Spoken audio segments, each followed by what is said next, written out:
Honorable members, please be seated. We will resume committee and invite the Honorable Minister of Housing and his staff.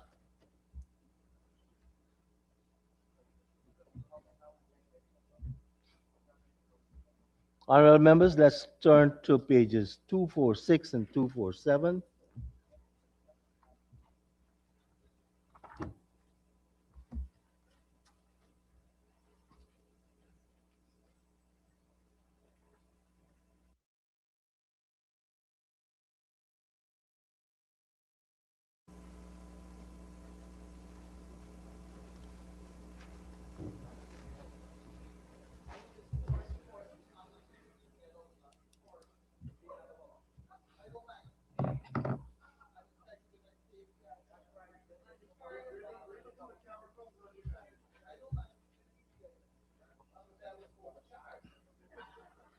Honorable members, at 622, I propose the question that the sum stated for Agency 45, Ministry of Housing, Program 451 current stands part of the estimates. Honorable members, I now put a question that the sum stated for Agency 45, Program 451 current expenditure stands part of the estimates. Those in favor say aye. Those against say no. Ayes have it. The sum stated now stands part of the estimates. Let us turn to page 537.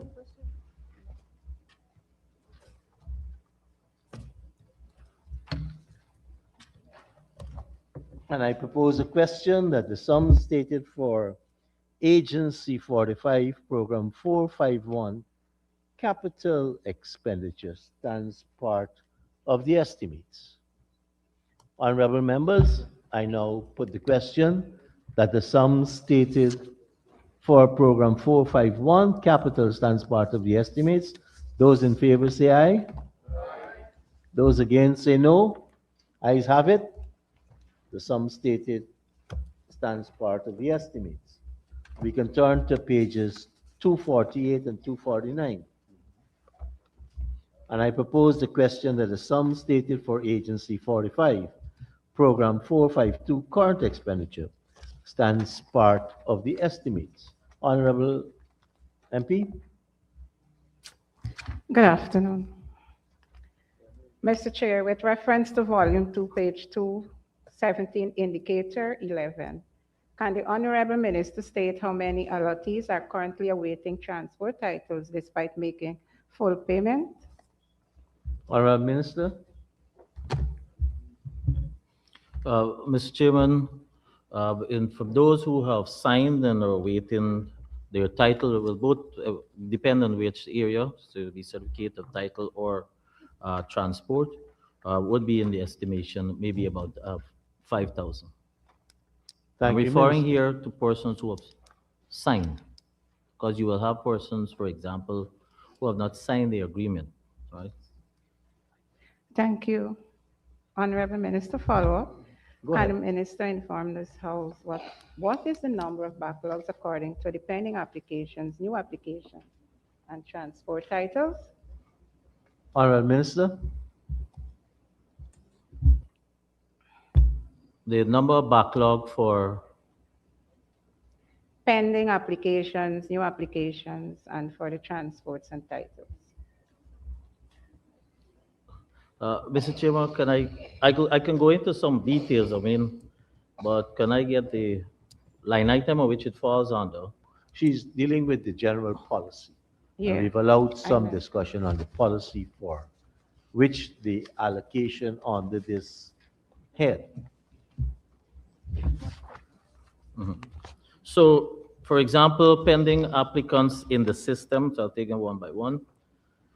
Pending applicants in the system, Region 1, 187, Region 2, around 1900. I'll just round it off. So 1900, Region 3, 9500, Region 4, 50,000, Region 5, 3,400, Region 6, 8,000. Region 7, 300. Region 8, 65.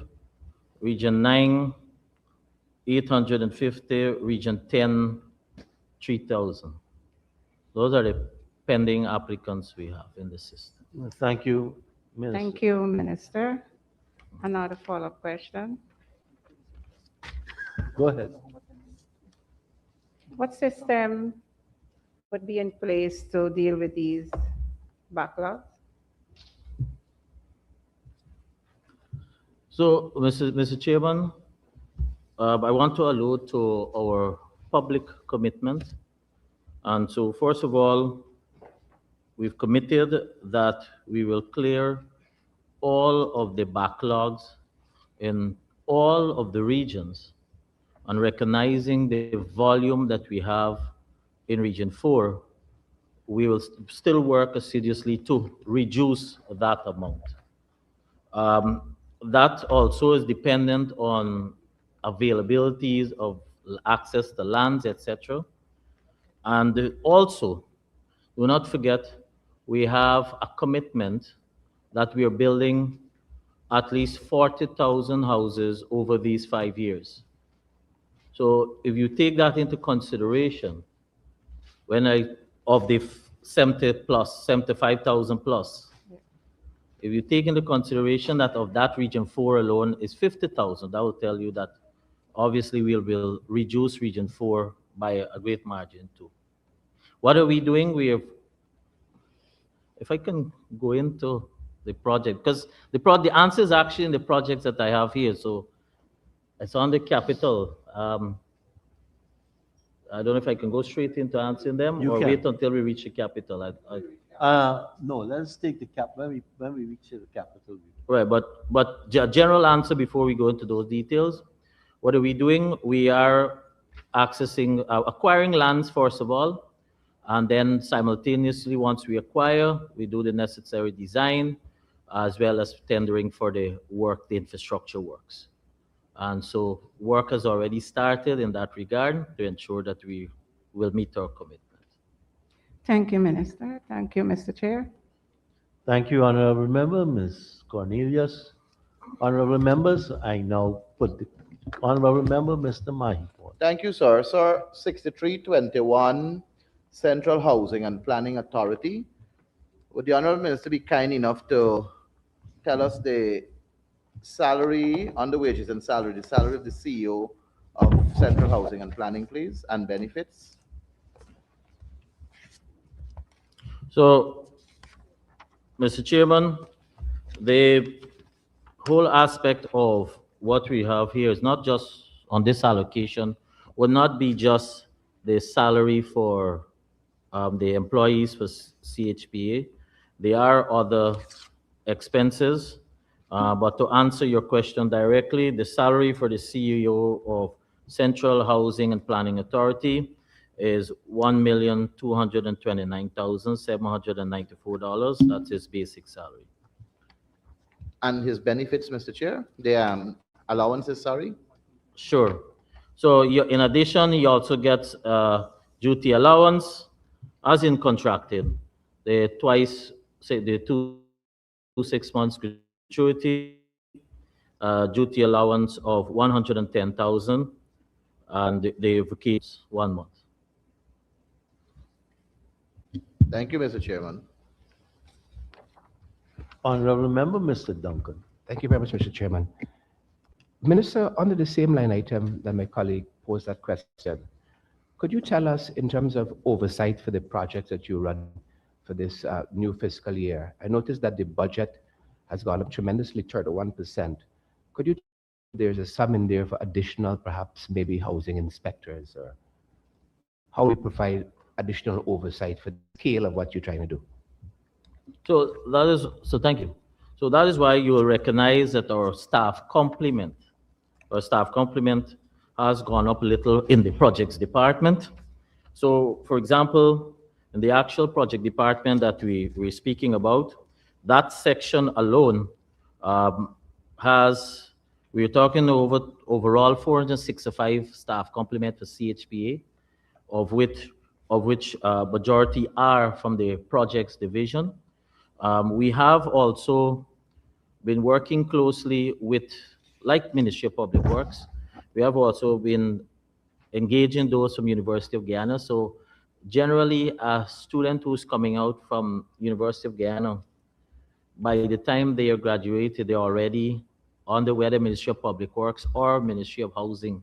They already have an opportunity to be able to continue to be employed under those ministries. But we have strengthened our monitoring. And one of the other things that we'll do, which I'll come to in the houses, because you recognize we're doing more in the houses as a part of our commitment. We are doing a restructuring on the projects department.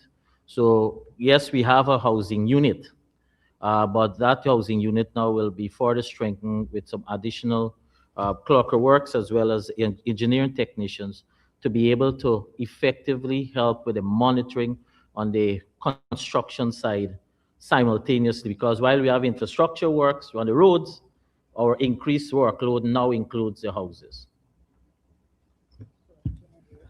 And Mr. Chair, through the chair, Minister, what kinds of numbers are you looking at there?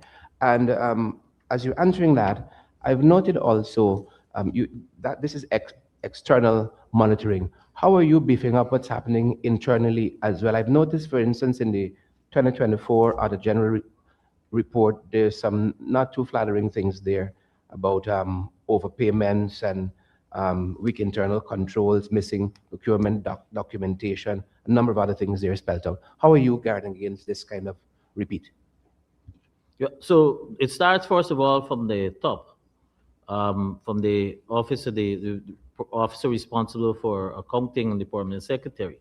So that's one level that we'll be doing some strengthening. His inventory also has the capacity to be able to further employ.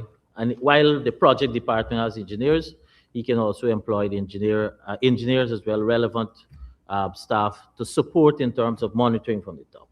And then directly now through Central Housing and Planning Authority, in terms of that's led now by the CEO, that they have, we have first of all a every Monday meeting where all the projects are reviewed and the ministers are part of that meeting.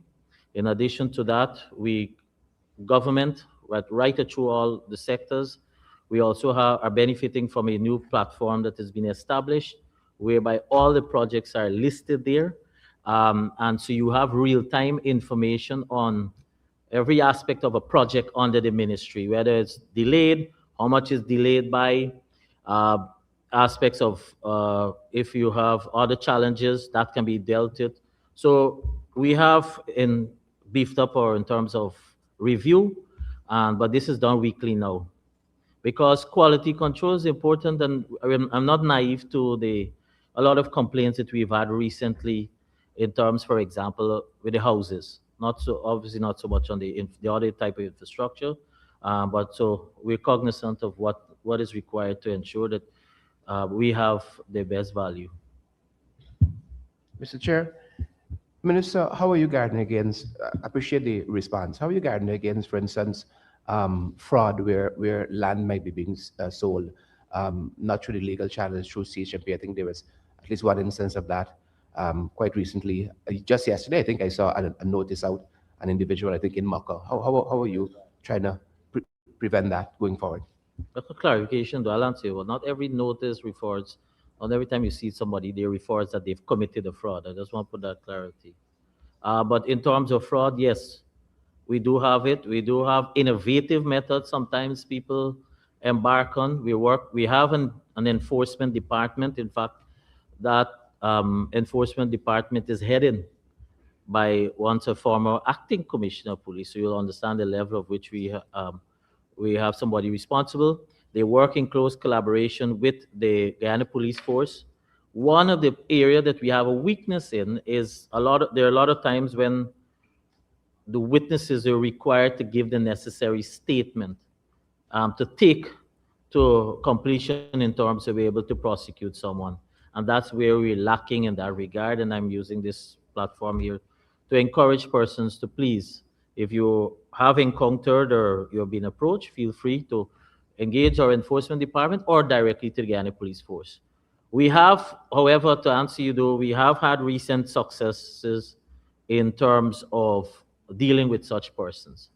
And also similarly, we have had the staff has to sign what is called for a code of conduct with the Central Housing and Planning Authority. Members, Honorable Member Mr. Mahipal. Thank you, Mr. Chairman.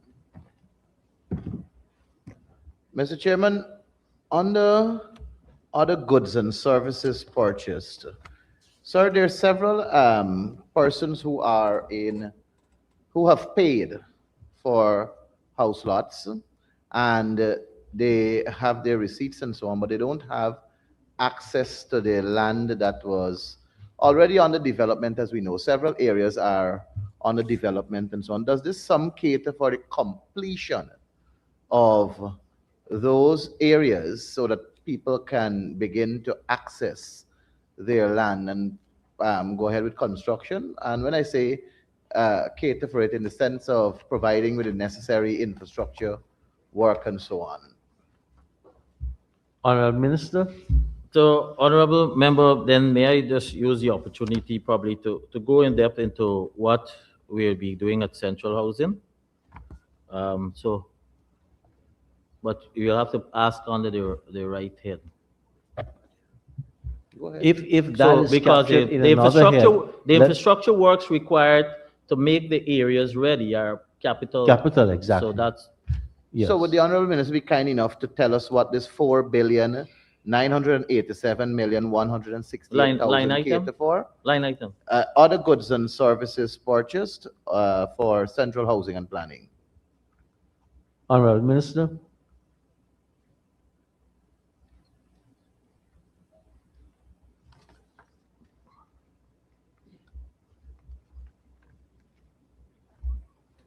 Which number is it? 61. Honorable member refer to which line, the line number? Other goods and services purchased. It's revised Okay, sure. 4,987,168,000. 2025 it was 4,533,789,000. I'm looking at Appendix T, page 734. Oh, that's what I was looking, all right, sure. So this will be more for operational purposes. This would not be for relation to land, etc. The other goods and prop services includes for security services, the equipment maintenance, cleaning and extermination services, and others in other expenses. For the operations of central housing and Yes, planning yes. at the various offices, Mr. Chairman, across the country too. Correct, yes. Okay, thank you very much, Mr. Chairman. So if you go to this, so when you go to subsidy, if you look at subsidies, the 1.6 billion stated there, that is the amount that goes to Central Housing and Planning Authority for their assist with their operations. Thank you, Minister. And in fact, that's what it says, 1.6, not 4. So we are asked to prosecute this amount, not 4 billion. Honorable Member, Mr. Duncan. Thank you very much, Mr. Chair. Mr. Chair, I want to direct the Minister's attention to volume 2217, some of the indicators there.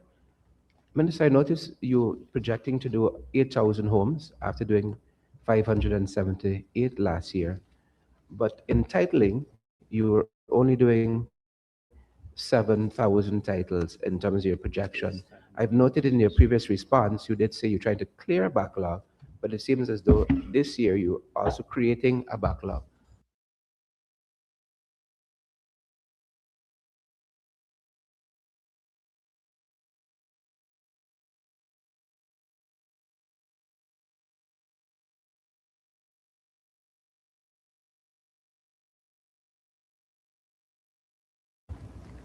that? So, Mr. Chairman, Because, first of all, because of the amount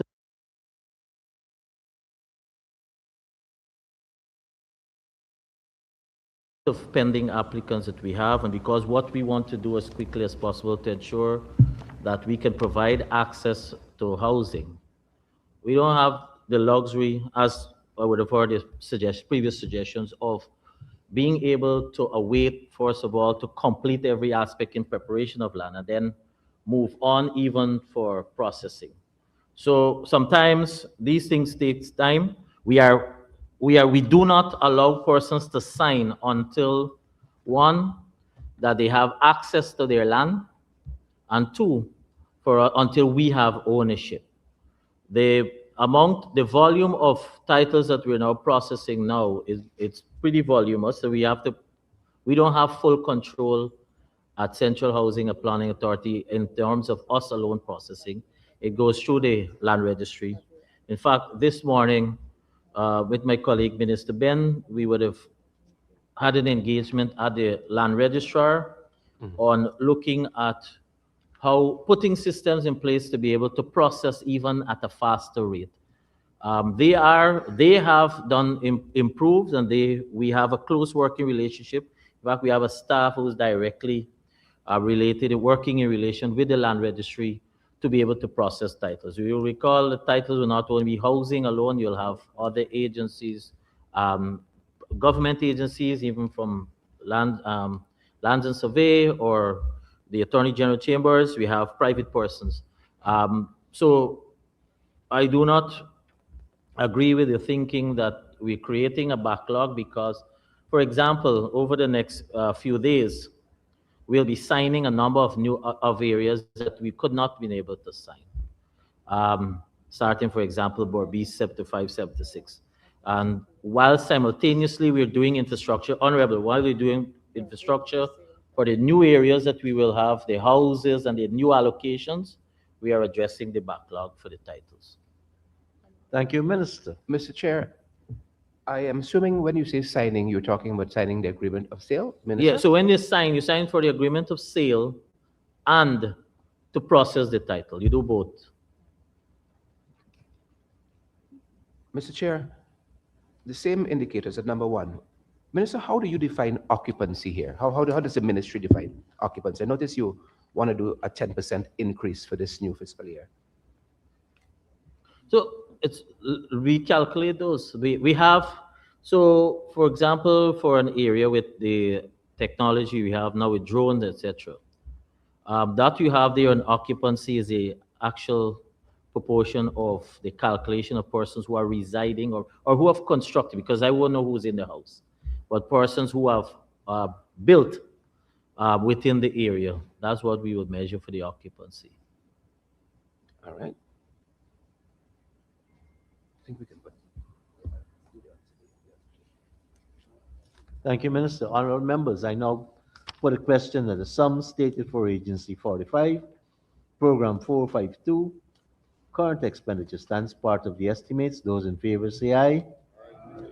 Those against say no. Ayes have it. The sum stated now stands part of the estimates. Program 537. Sorry, page 537.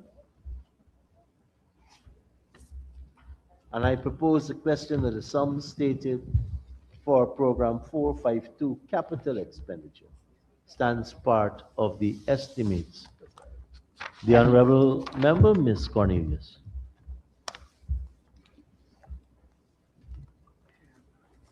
Thank you, Mr. Chair. I would like to ask the Honorable Minister whether the new housing scheme would have been targeted under this line item 90500 190, sorry.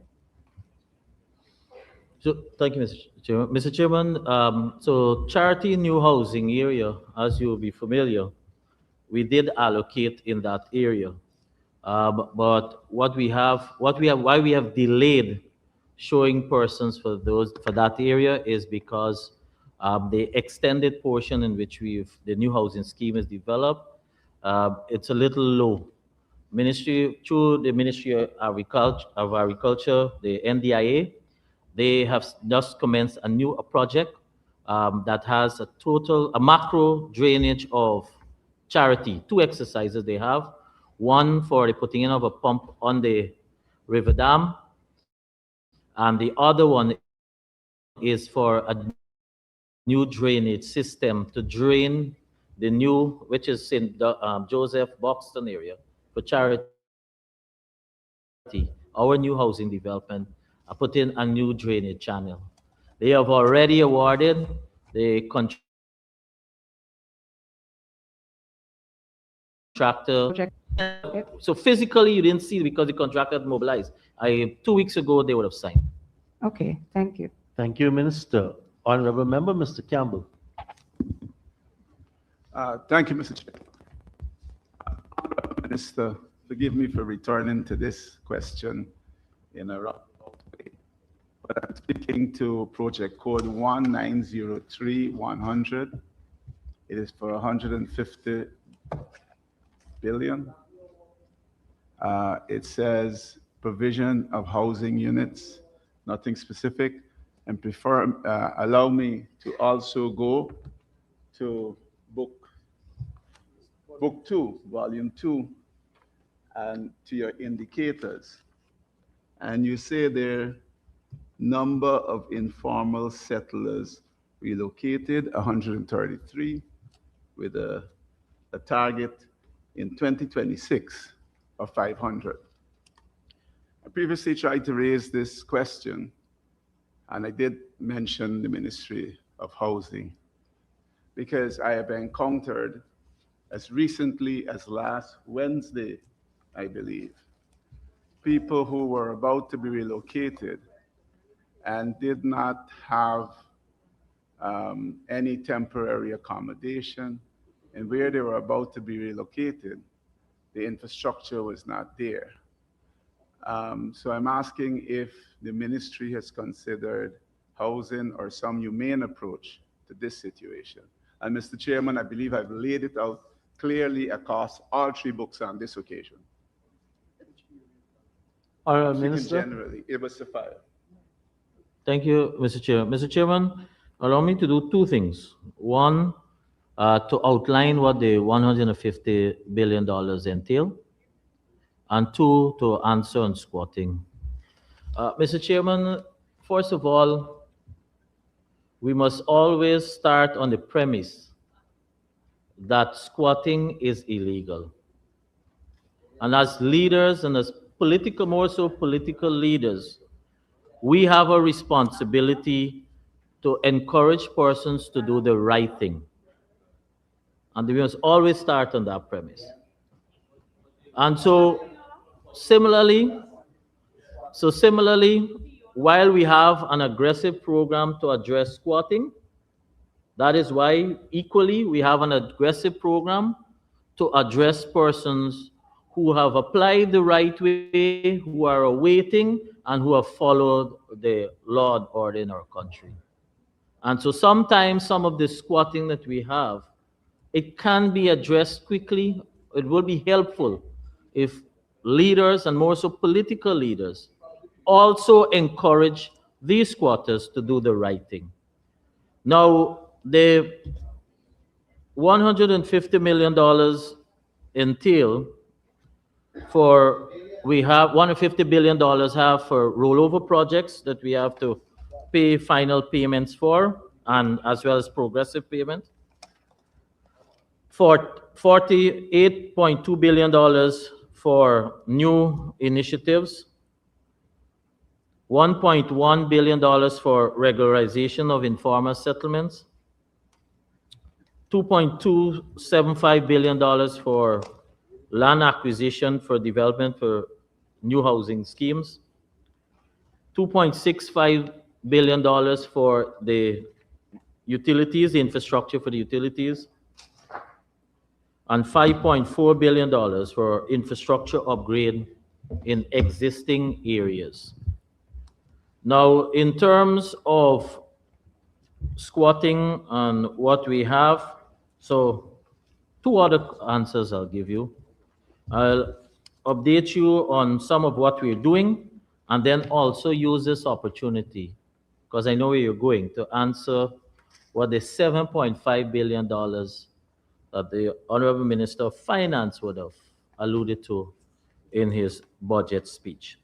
Now, in terms of areas for regularization, this year, for example,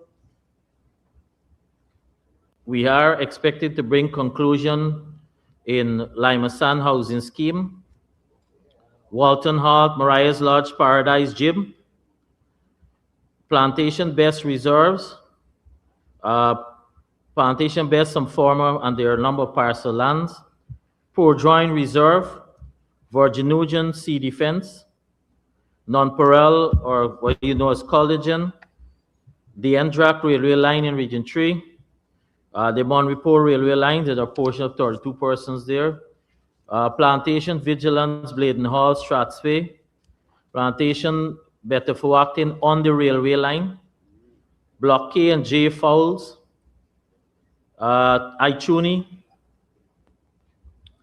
Plantation Ichuni, that is, Komaka in Region 10, Siberian, New Harden, Silver Hill, Amelia's Ward, Block 43. About 250 persons we've recognized there. So we are intended to address all these areas this year. And then, so those are what we call areas for regularization. And if you look towards relocation now, which we call zero tolerance areas, the best sea defense, there's a section on the plastic, what you call Plastic City, the best railway line, Greenwich Park Sea Defense, Anna Katrina Sea Defense, Zealot Sea Defense, Zealot North Drainage Reserve, Zealot Burial Ground, yes, the burial ground, CI Sea Defense, Ruby Bag Dam, the Drainage Reserve, Tushen Sea Defense, Parika Sea Dam, that's an ongoing because we also have some persons to actually move immediately. They're hampering the progress on the development for the new Parika Stelling. The Grumville Sea Defense, Plantation Virginusian, Good Hope Drainage Reserve, Wallace Delight, the Drainage Reserve. We have all those areas that I just identified. We have identified that those persons have to relocate. Those were what we call zero tolerance. And then we have, as part of the infrastructure development that we have planned for this year, a portion in charity. So this is where your 1.150 billion is going towards. Plantation Best Reserves, Plantation Best, the former 168, 168, 609, and 610. Vigilance South, Nonpareil Collagen, Block E and J Fowles, Section D Turkine, Plantation Turkine, Section D. The other one is parcel 2689. Plantation Belvedere Reserve, Canvas City Block E and F, Amelia's Ward Block 43, where we're doing the ownership currently. So these are a minimum I'm giving you. I'm not even giving you the maximum. Now, so that's generally on squatting. Now, in terms of where the other support can be found, I want to give some elaboration on the $7.5 billion that is made available. That was announced by the Honorable Minister, where he said that this amount will focus heavily on construction of new homes. That will be through the direct assistance for persons to build, as well targeting vulnerable families,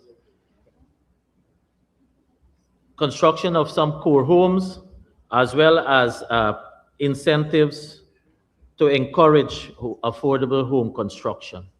Now, on that $7.5 billion, Mr. Chairman, that amount, let me just allow me to go a little in detail. We have a new initiative that we're starting. So we have First of all, the subsidy program for foundation. That's the one you know currently. Everybody call it the steel and cement. So that initiative will continue. You have an initiative that we call home improvement. So these are targeting persons who are occupiers of houses, and they've come reached out. They've said, yes, you're targeting new housing development. What about me, who may not be able to afford to be able to do a little repairs? We're also targeting for persons who, as little assistance for the construction, and that is for continuation of the construction, some core homes, and not excluded will be hinterland housing program, $2.5 billion of that 7.5.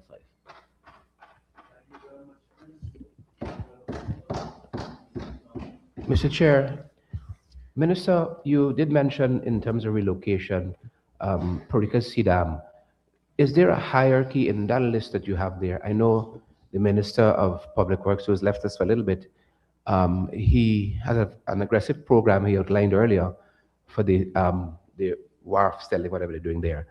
How aggressive is that relocation for Sidam It has residents? started already, Honorable Member. In fact, some of those persons have already uh, already have been able to identify their land. So we've prioritized, first of all, the section in which where the stelling has to be constructed, because that's a massive program there. That's not just a basic stelling. And then we're moving outwards to the others on the sea dam. At the same time, as I said earlier, we must be mindful that we have persons who are waiting as part of the 9,000 plus in region 3. I'm using Parika as an example, that are awaiting allocations and for which we have to clear their arrears. So at the same time, we are acquiring new lands, for example, for the expansion in Wales and some other areas on the West Coast to be able to provide access. Follow up, But high priority immediately is those within the that will be may hamper construction. follow up on that.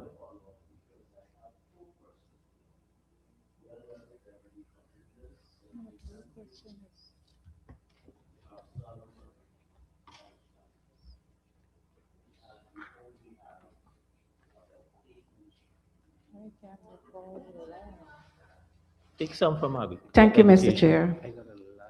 Honorable Minister, Yeah. can you please tell the House what are the requirements for the construction subsidy?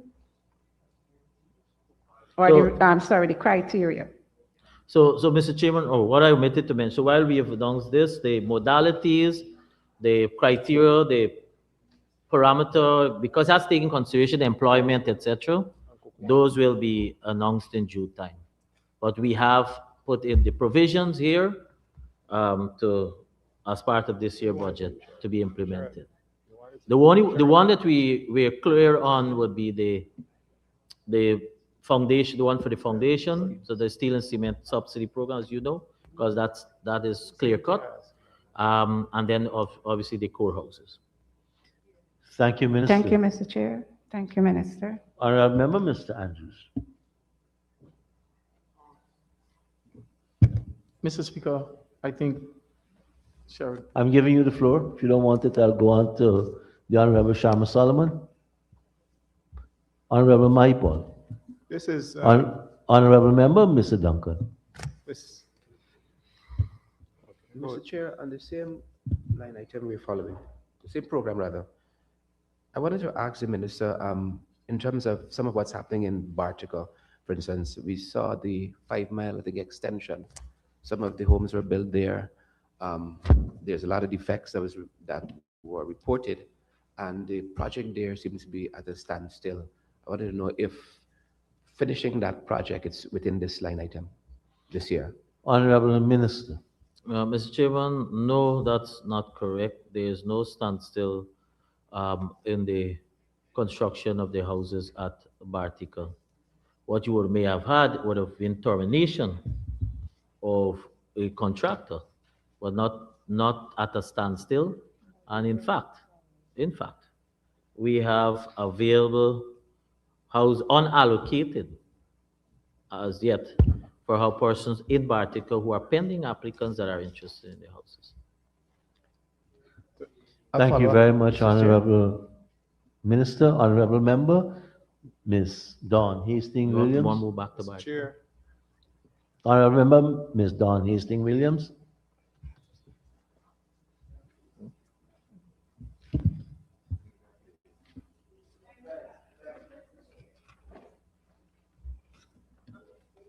Thank you, Mr. Chair. Just want to take back the minister to the hinterland housing program that you just mentioned where you've allocated 2.5 billion. Would you be kind enough to tell us which hinterland areas you will spend this money So- on? Thank you.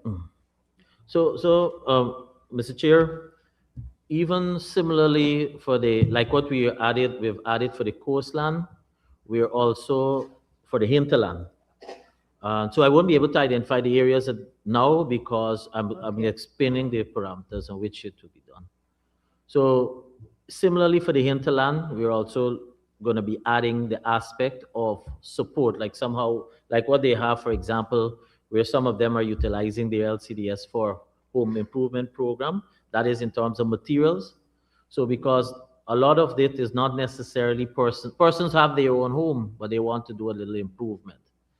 So the hinterland housing program will have two aspects: construction of houses as well as a home improvement aspect.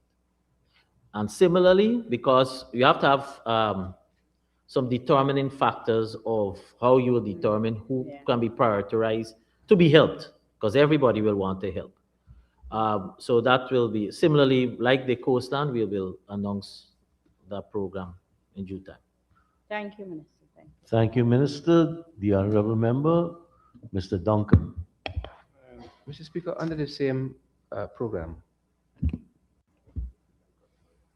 just wanted to know if what is the allocation here? Because it's a broad heading for instance, um, the extension. If there's an allocation in here for the Heroes Highway recapping, the I think you were doing some work on the roundabout there at Eccles too. Honorable Minister. So, Mr. Chair, the question being asked was under what I announced just now about new projects. So, what do we have? We have the recapping, as you quite rightly alluded to, the asphalt overlay. So from Schooner to Crane, that will be 7.1 kilometers, and Heroes Highway, 11.7 kilometers. We're starting, so a total of 18.8 kilometers. We have budgeted so far $2 billion to that.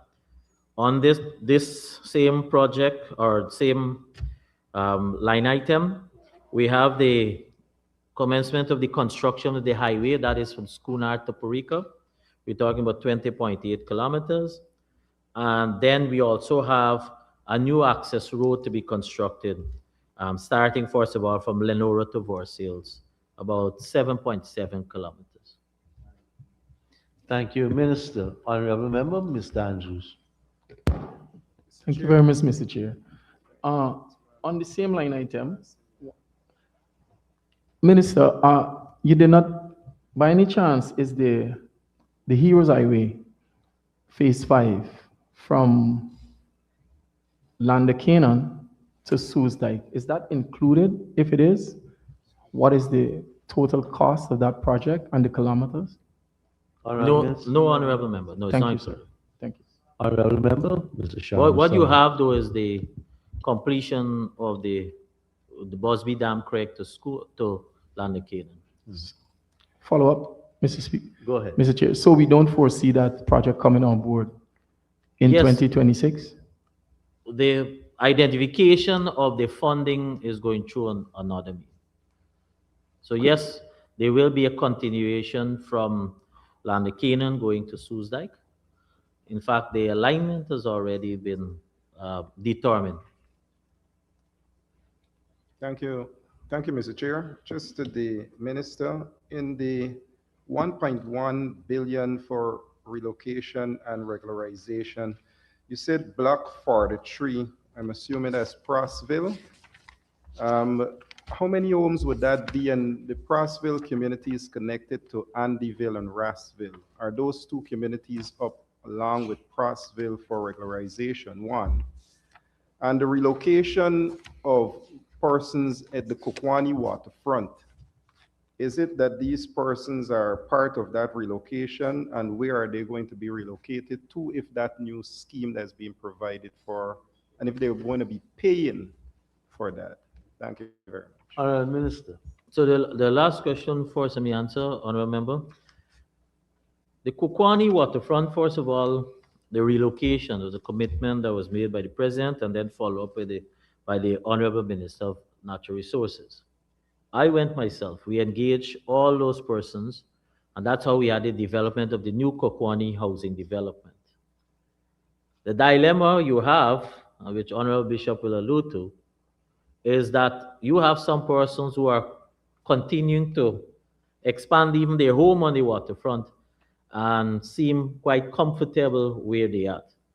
The option of relocating is still available. Some persons in our engagement and our initial outreach did respond and were allocated in the new area. It's still available to others.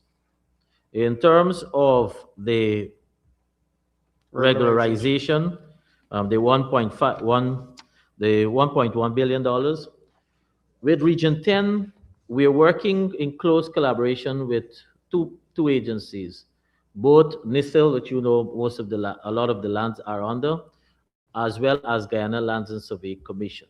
Sometimes where it's easier because to deal with the access and the initial work done, um, we allow those agencies and then we might come in and support with infrastructure. So for example, areas being some of the areas that are regularized on the lands of survey, they don't really cater for infrastructure work. You'll have to come through central government or region. So yes, those areas that you have identified is intended to be part of the radar. Thank you very much. In fact, I'll go this broadly and say, honorable member, there are a number of pockets of areas in Region 10 that we have on the radar that we intend to address in a major way. And you were saying before this year is out, in that one Well, the point. one I identified committing, the one I listed, we committed that that's this year. Well, Okay, our intention, government's intention, is that there must be no one living in any area for which you do not have the opportunity for ownership. No, there's no opportunity because you have to still sign up. And or secondly, that we must not have a squatting existing after this period. just a quick follow-up. The only reason I ask, because the Prossville area makes up of that block 43, three other settlements, which includes Andyville and Prossville, Rassville included in that. So I just wanted to know if those two communities within the same block were part of the consideration for regularization. Once it can, it will be. Honorable. Thank you very much. Thank you, Minister. Honorable Member, Mr. Duncan. The same program. Thank you very much, Mr. Chairman.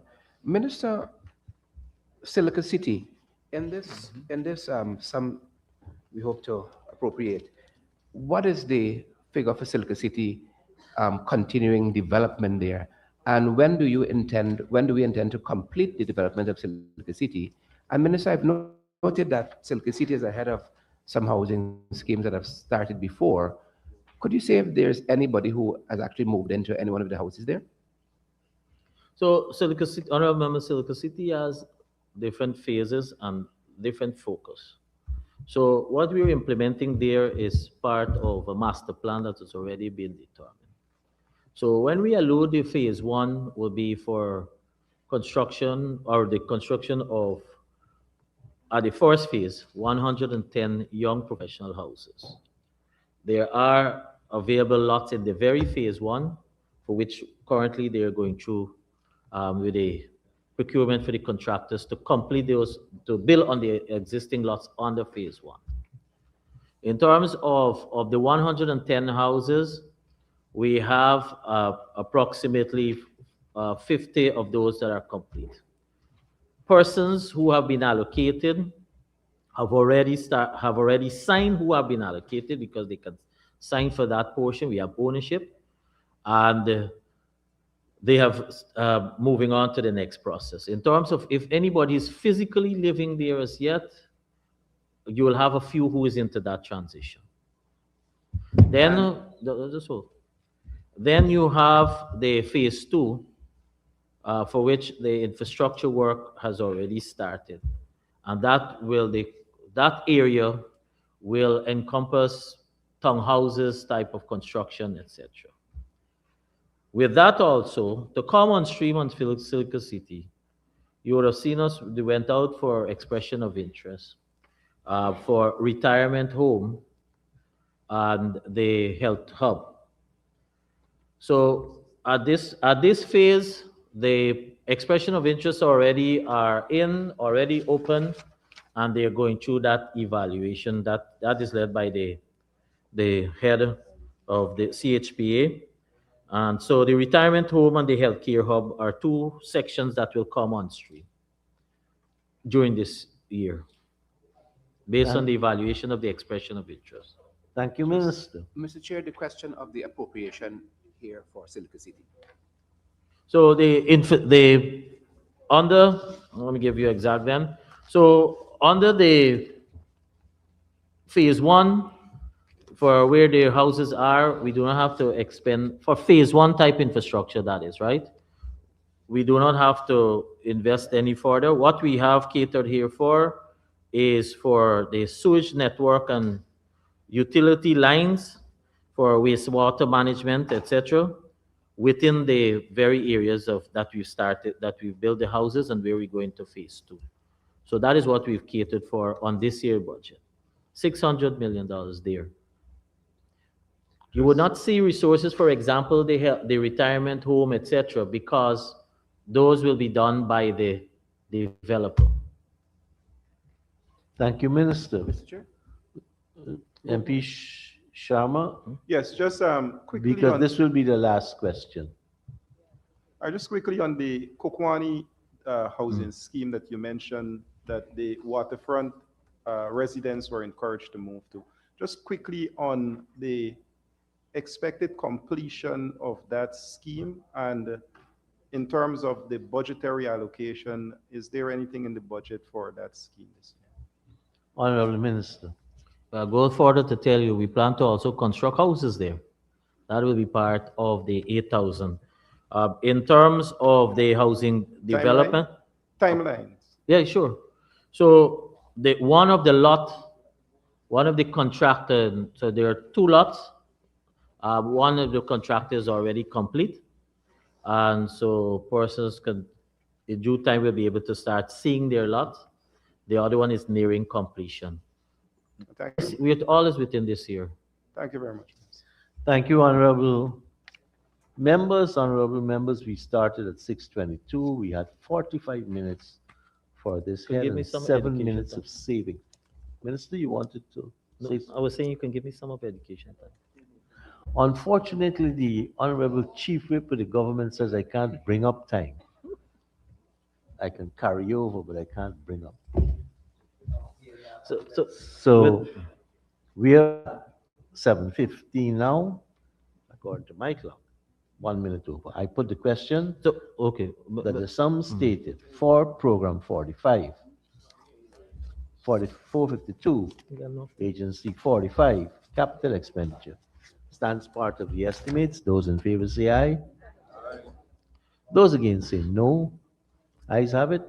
The sum stated stands part of the estimates. Thank you so much, Mr. Chairman, if Honorable. you just allow me to acknowledge and thank the hardworking staff of Central Housing and Planning Authority. I always say, oftentimes, what you see on social media, on the comments, would be somebody who's waiting for a lot or some negativity, but it does not take away from the fact of the work that they often do beyond the call of duty. Thank you very much, Minister, and let me also express the appreciation to you and your team, and especially your explanations regarding the policy for which all of these monies have been allocated. It's much clearer to me at least. Thank you so much. Thank you very. And the excellent questioning led by the Honorable Member, Ms. Beverly Cornelius. Thank you very much. And we'll now invite the Honorable Minister of Education and her team.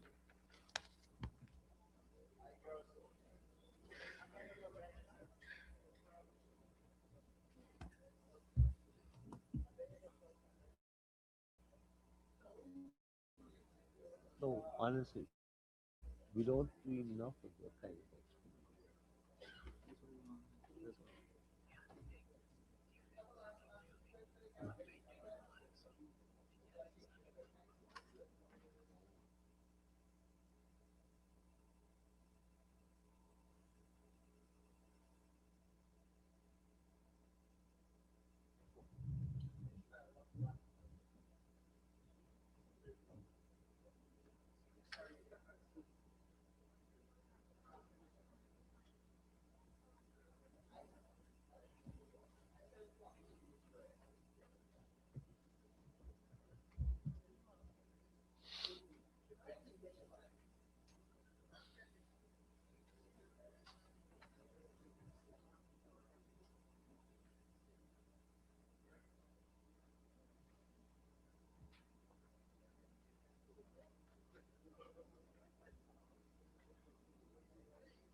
As the minister's team is getting in place, honorable members, let us turn to pages 218 and 219.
Honorable members, I now propose the question that the sum stated for Agency 40, Program 401, Policy Development and Administration Current Expenditure, stands part of the estimates.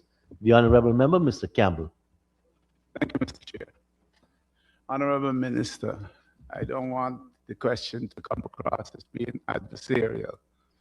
I have a serious concern with education in Guyana, and it is not partisan.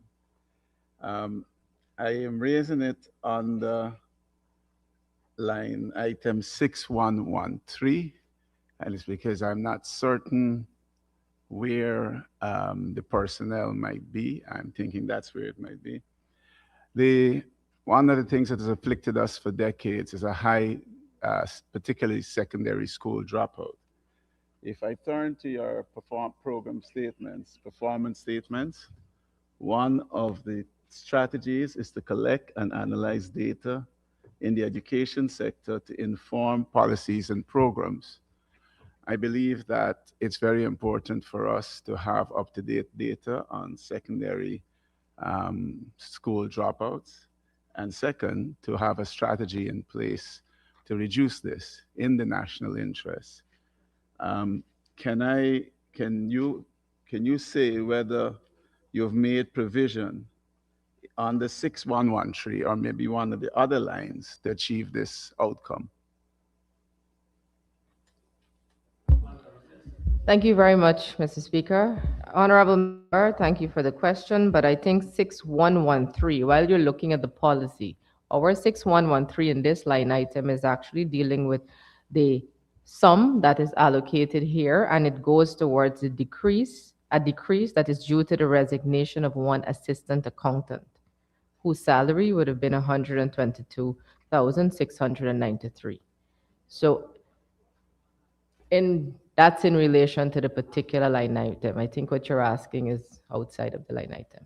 Mr. Chair, should I, this, this comes from Program 1 is Policy Development and Administration. I believe the question that I'm putting forward falls squarely on the Program Development and Administration. Mr. Chair, I don't want to have to repeat the question across each one of the line items just to get to what I want to get to. I think in the interest of, Well, I'm raising this as a policy, and I'm also trying to tie it to a line item. And the chair had indicated that he would permit some policy questions. And it's an important thing. It is not a partisan issue. It is an important national issue. I'm not raising this as a partisan issue. Honorable Minister. Thank you, Mr. Speaker. Mr. Speaker, while we're looking, this line item specifically speaks to other technical and craft skill. What you're asking about is data collection, separate and apart from this line item. But to answer you in relation to the data collection, what we have done, the People's Progressive Party civic government in the last 5 years, is ensure that we place initiatives that would see the attendance of students, whether that's the cash grant, whether that was ensuring that teachers have the items in school to teach by giving them the grant, whether ensuring that there is a hot meal program, a breakfast program, so that you will have attendance, because we believe that this will raise attendance to students. In addition to that, you have guidance and counselors in every particular school, every school that can be able to deal with social issues should that be the cause of dropout. So those are initiatives that were brought on. Mr. Chairman, a follow-up, please. I think I've said this before during this consideration of the estimates, that what you measure, you improve. Is the ministry actively measuring high school dropout rate?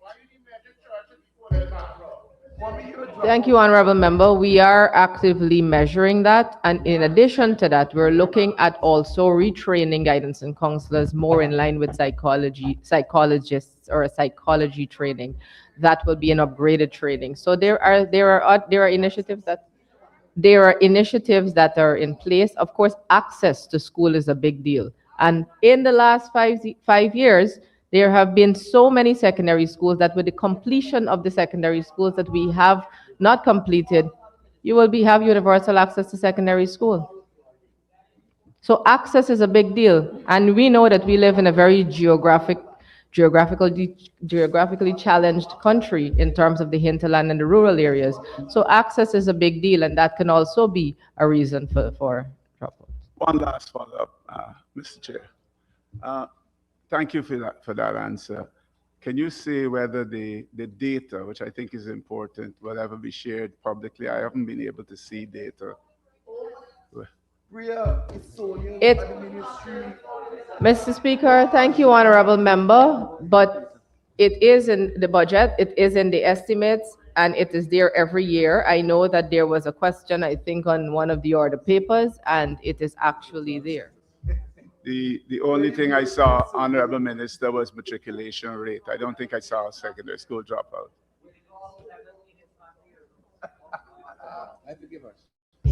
Honorable Member, it is, Mr. Speaker, through you. Honorable Member, it is what you refer to as survival rate to the last grade of secondary, which is volume 2, 200. So if you look at that, you will get, if you look at that on the estimates, you will get it.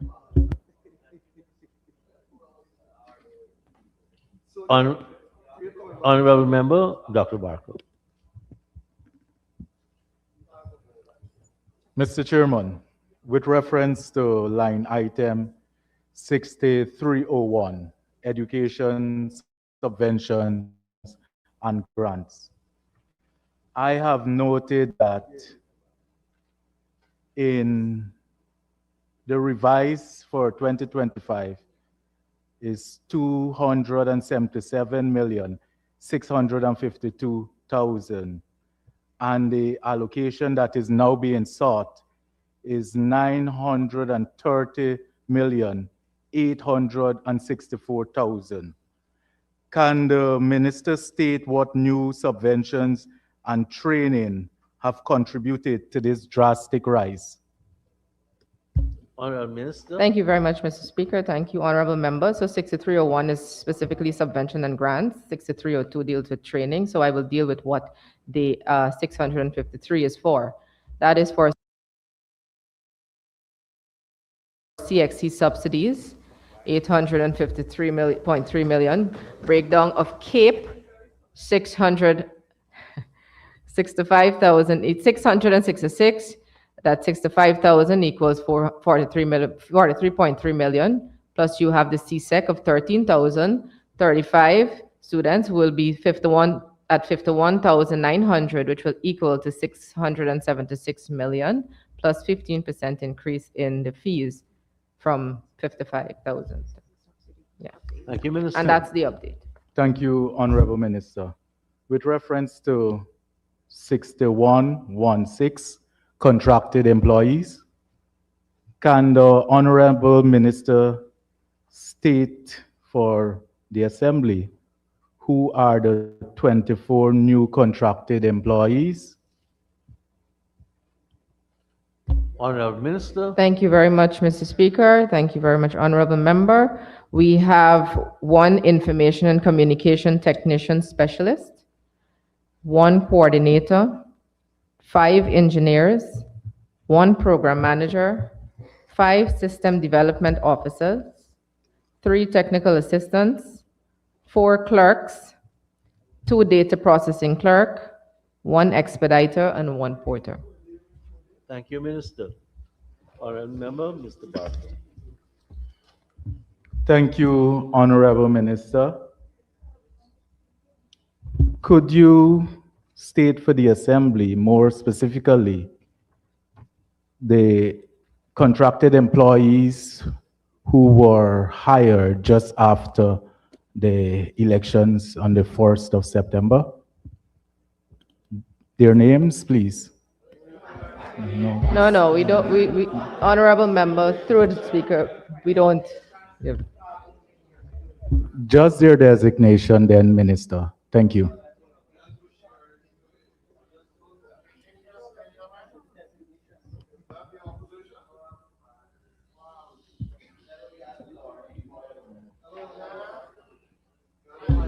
Thank you very much, Mr. Chair. Honorable member, we have the coordinator and a porter. Thank you, Honorable Minister. Chair, may I continue? Yes, you may.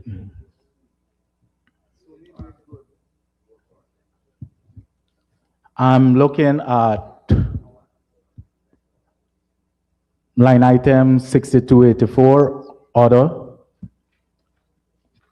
Can the Honorable Minister state a few listed expenditure for this category? A few. Yes, the major ones.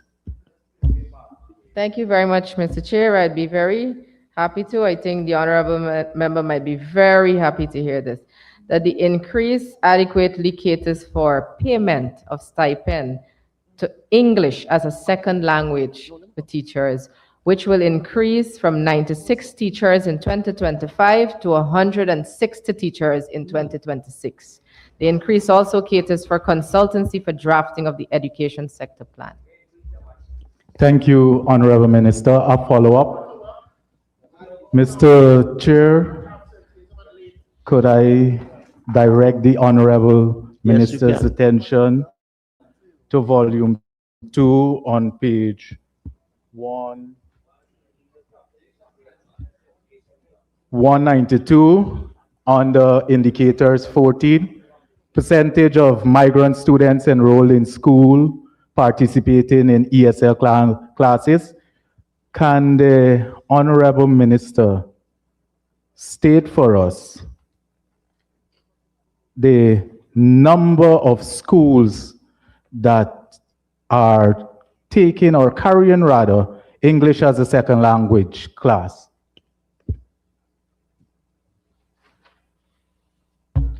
Primary schools, and it's done in the afternoon specifically. Thank you, Minister.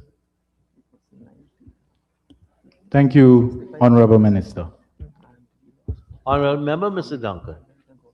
Thank you very much, Mr. Chair. Mr. Chair, on the same program, I'd love to direct the minister's attention to page 192 under the indicators there and at number. That's where she is. Huh? That's where she is. At number 3. Percentage of schools in good and new condition.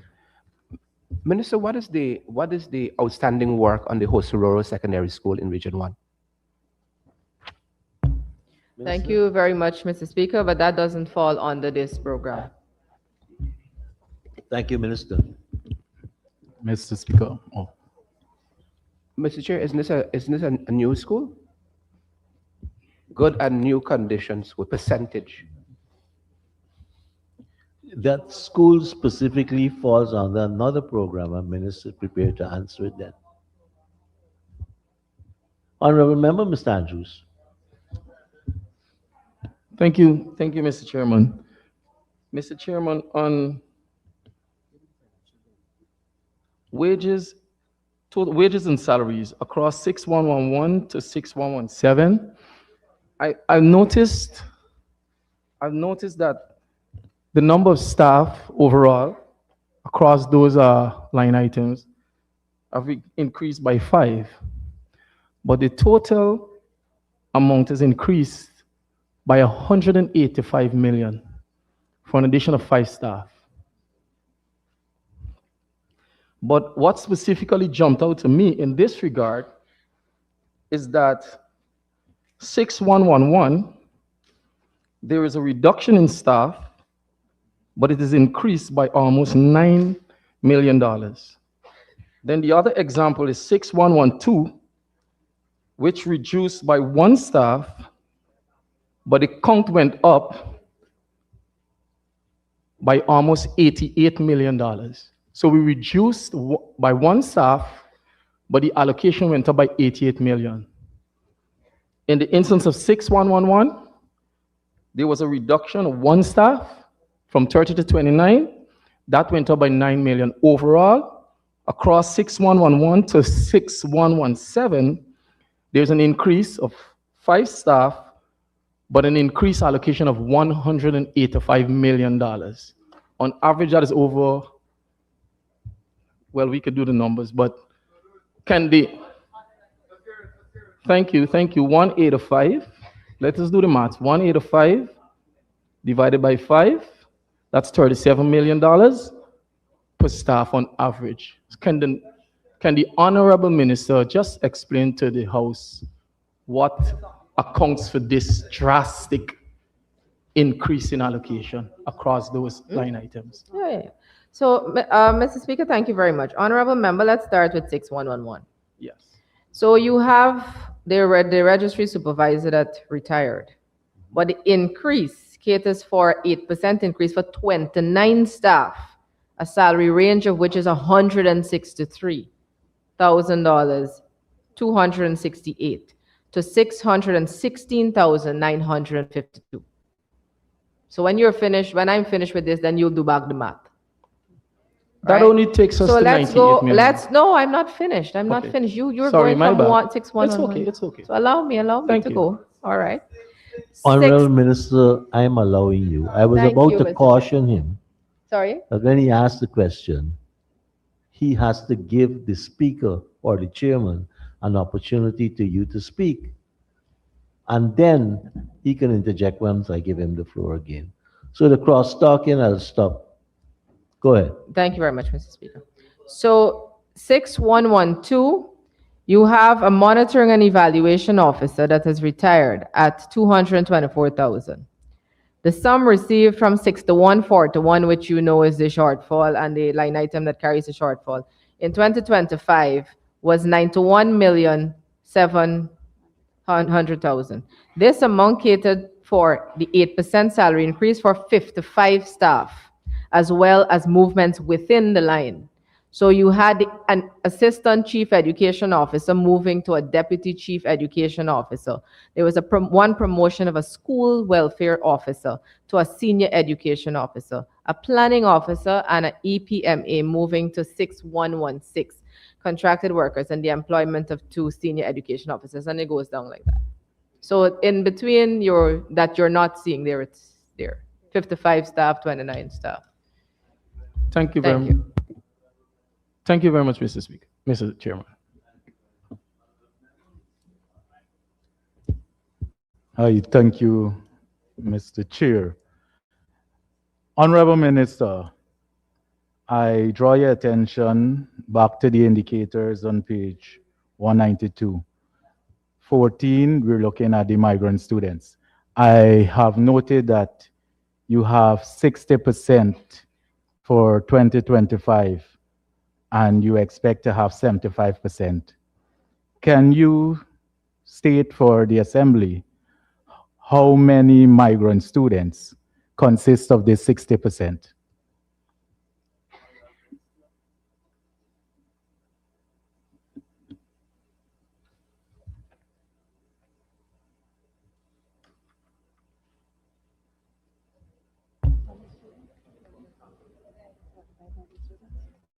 Thank you very much, Mr. Chair. Honorable member, we're looking to target about 3,500 students.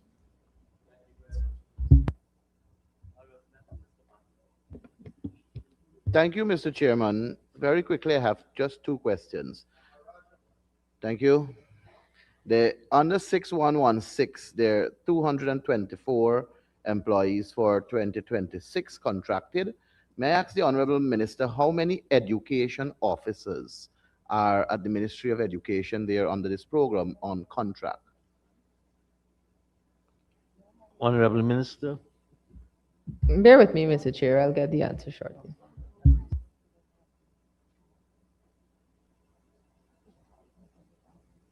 Thank you very much, Mr. Chair. Thank you very much, Honorable Member. We have 4 senior education officers and 3 education officers. Thank you very much, Honorable Minister. My follow-up question to that, sir, in order to become an education officer, what qualification you must possess to get that status? Honorable Minister. Thank you very much, Mr. Chair. Thank you very much, Honorable Member. You must have a degree in education and you must have training that is continuous in education. Thank you very much, Mr. Chairman. Honorable members, I now put the question that the sum stated for Agency 40, Program 401, current expenditure stands part of the estimates. Those in favor say aye.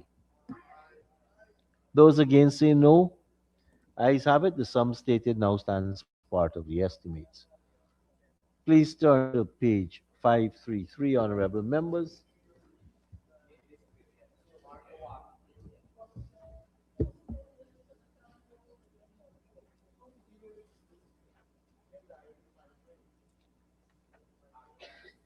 Honorable members, I now propose the question that the sum stated for Agency 40, Program 401, capital expenditure stands part of the estimates. Honorable Member, Mr. Barker, Dr. Barker. Thank you, Mr. Chair. Mr. Chairman, with reference to Project 121-500, administrative buildings, can the minister indicate which specific administrative facilities are to be constructed, rehabilitated, or expanded? Zero? Thank you very much, Mr. Chair. I believe that line item has nothing in it. Yes. I withdraw. Thank Honorable you. Member, Ms. Nima Flu-Bess. Thank you, Committee Chair.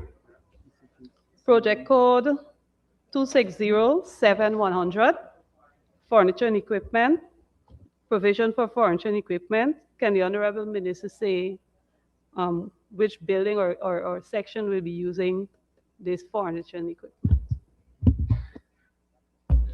Honorable Minister.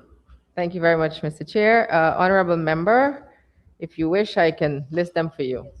So we will have 2 office chairs for the office of the minister, 1 sofa for the office of the minister, 2 desks, office of the minister, 3 office chairs. I meet the public a lot. 3 office chairs, office of the PS, 2 desktop printers, office of the PS, 1 tablet, office of the PS, 1 executive desk and chair for the advisor on tertiary education, 2 tablets, office of the CEO, 1 executive chair, deputy PS, office, 1 laptop, policy implementation and monitoring unit, 1 AC unit, hinterland education and development, 1 printer, hinterland education and development, 2 executive chairs for the planning unit, 1 executive chair, statistical services and monitoring, 2 visitors chairs, statistical services and monitoring, 1 3D printer, MISU, 2 desktop computers, EPMU, 6 desks, inspectorate unit, 1 executive desk, general administration, 2 semi-executive chairs, general admin, 1 laptop, transport department, 1 printer and scanner, central registry, 1 photocopier, civil works admin, 2 office desks, procurement department, 3 desktop computers, HR department, 1 AC unit, central accounting unit, 2 desks for the field audit, 1 AC unit for UNESCO, 2 executive chairs for the national accreditation, 5 office desks, BDU, 5 metal trolleys, BDU, 4 typist chairs, examination division, logistics and field operations, 1 photocopier, examination division, instrument development unit, 2 chairs, school support unit, 1 water dispenser, school support unit, printer, school support unit. The school support unit. You want me to read it over? 1 water dispenser, school support unit, 1 printer, school support. Honorable Minister, I think we have a fair idea of the efficient manner in which this money is being allocated. Thank you. Honorable members, I now put the question that the sum stated for Agency 40, Program 401 Capital, now stands part of the estimates. Those in favor say aye. Those against say no. Ayes have it. The sum stated now stands part of the estimates. Honorable members, let us turn to pages 220 and 221. And I propose the question that the sum stated for Agency 40, 402, current expenditure, stands part of the estimates.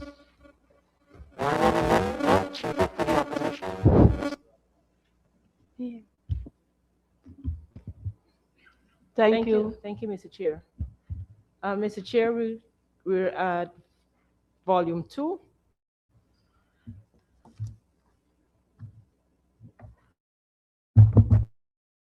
Training, which is on page 194. Mr. Chair, can the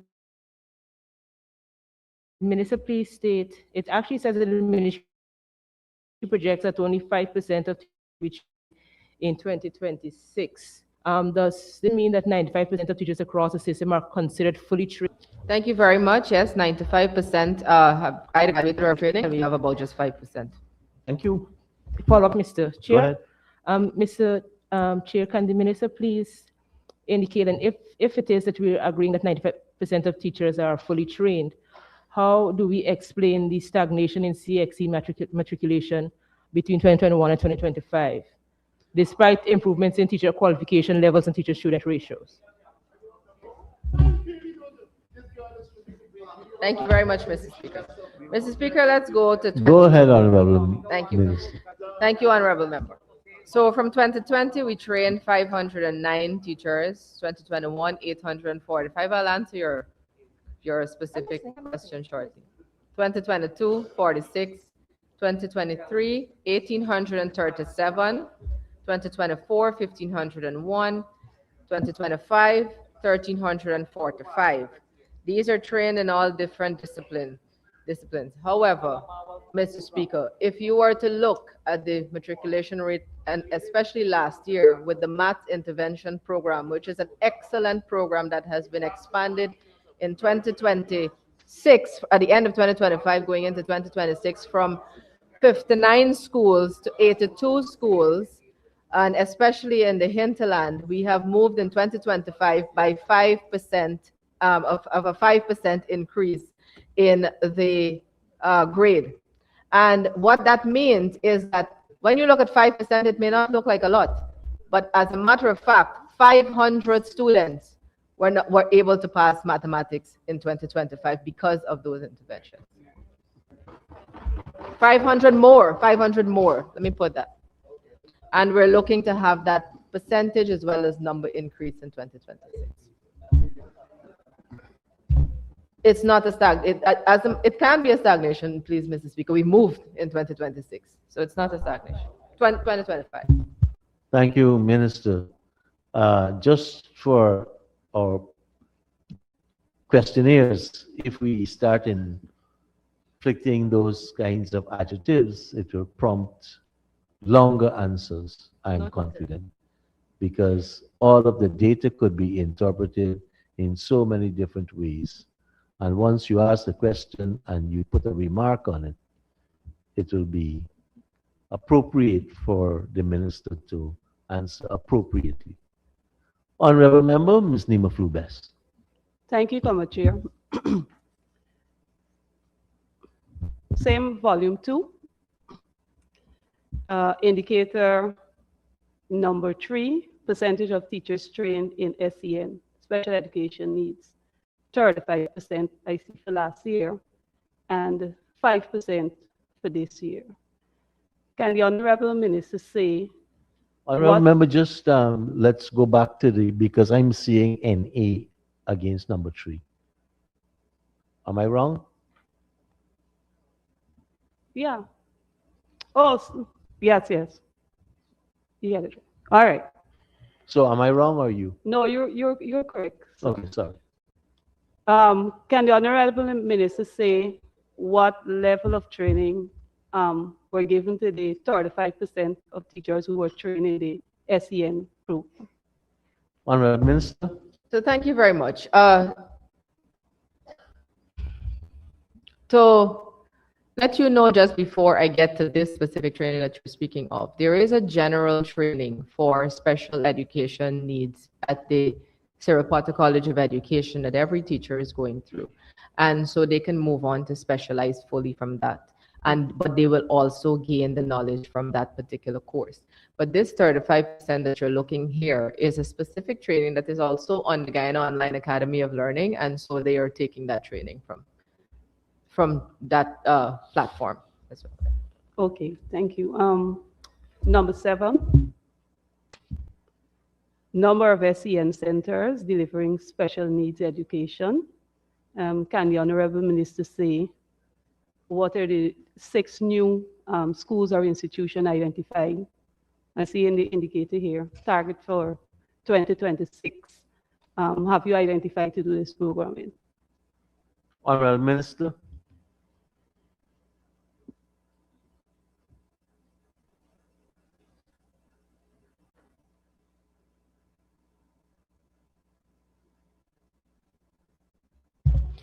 So we had just recently, we had the 49th census space be completed in the country, moving from a mere number of 13 to 49 in the last 5 years. And YAS is a center that, I don't know if you are aware, but it was recently, the doors were recently opened, and it's a collaboration with the Qataris as well as the Guyana government. And that is one. We also have the deaf school that is going to be opened very shortly. We have one at Tushan, we're going to have one at Frieslos, and we're going to have one at Turkine. But you also have a space at CPC, and number 29 village in Region 5 will also have a sense space. Mabaruma as well. Thank you, Minister. Honorable members, I now put the question that the sum stated for program 402, current expenditure, stands part of the estimates. Those in favor say aye. Those against say no. Ayes have it, the sum stated now stands part of the estimates. If we can turn to page 533.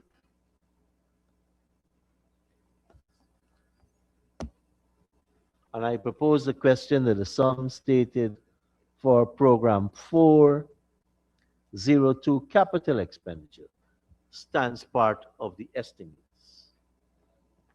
I now put the question that the sum stated for agency 40, program 402, capital, stands part of the estimates. Those in favor say aye. Those against say no.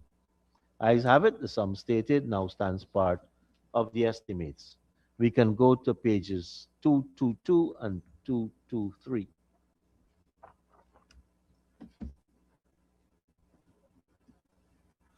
And I propose the question that the sum stated for agency 40, program 403, current expenditure, stands part of the estimates. The honorable member, Ms. Dr. Barker.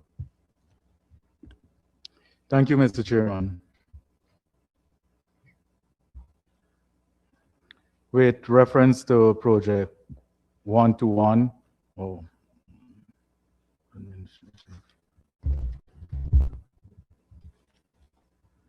Mr. Chair, we're at, just for clarity, we're at program 403, nursery education.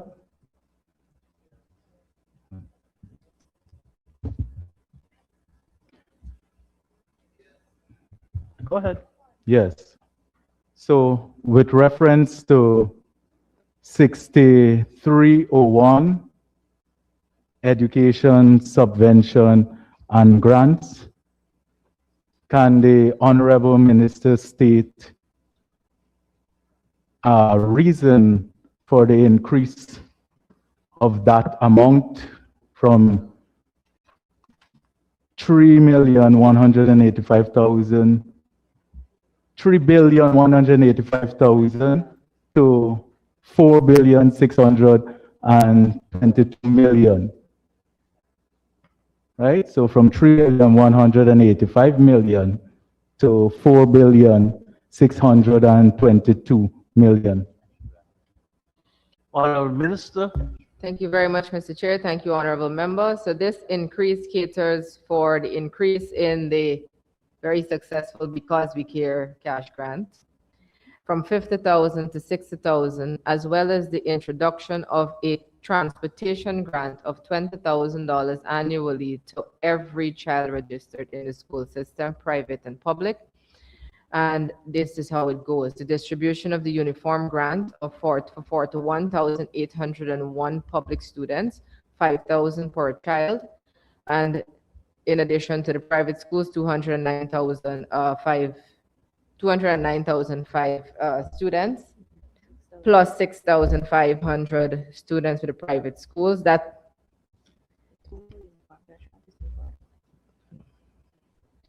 would be making it, the total would be $241,515,000. You have the distribution of the, again, Because We Care cash grant, and then you have the distribution of the transportation grant. So this is all, and of course the school grants for public nursery schools in all regions, plus admin cost. Thank you, Honorable Minister. Thank you, Minister.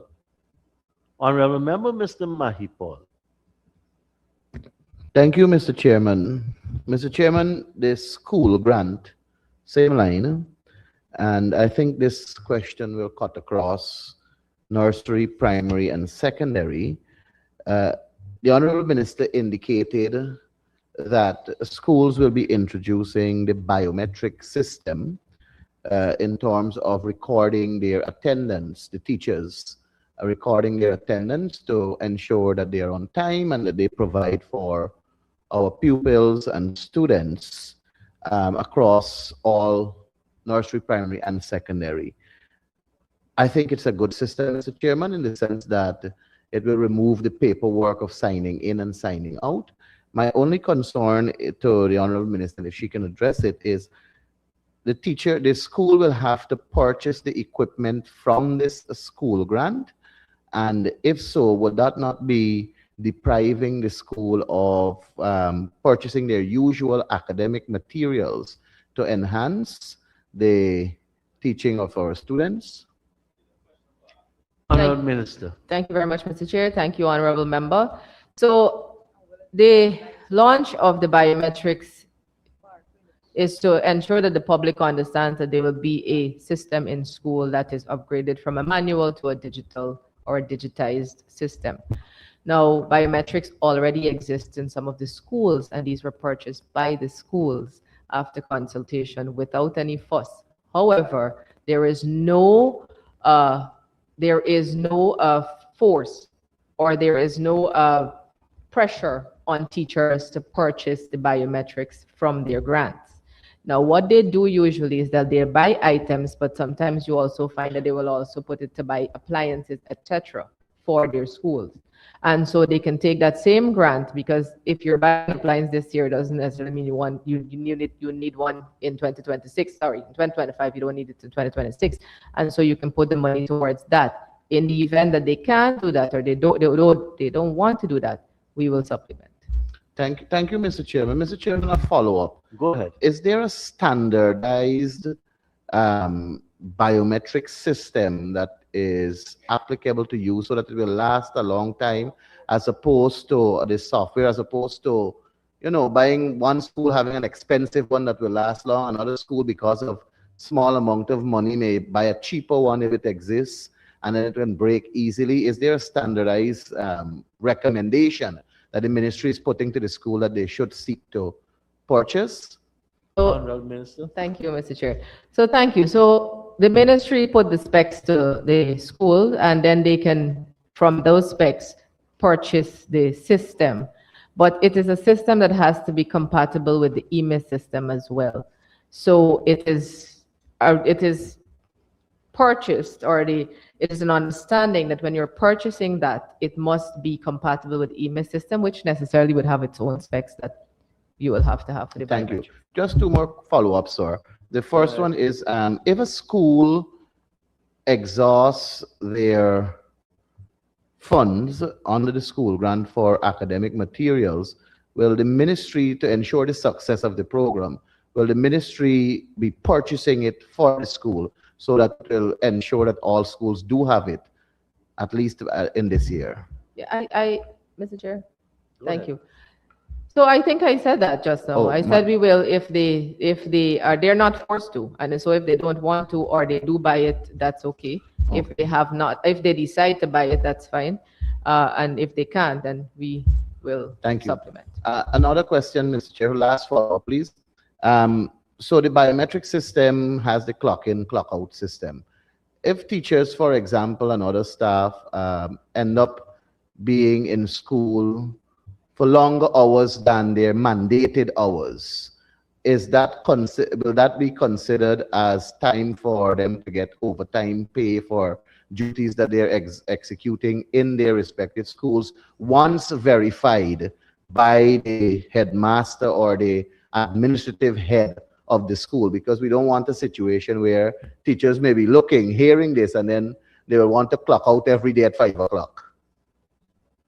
Honorable Minister. Thank you very much, Mr. Chair. So what obtains now remains with the system in place. What obtains with you manually signing in that you're clocking in at this time and signing out that you're clocking out at that time, that still obtains, because school is supposed to start at XYZ time. And yes, it finishes for the student at a particular time, but teachers know that they have other things that they're doing as well. So timetabling starts from when school starts and when school calls in. So we expect that what obtains now will be the situation still.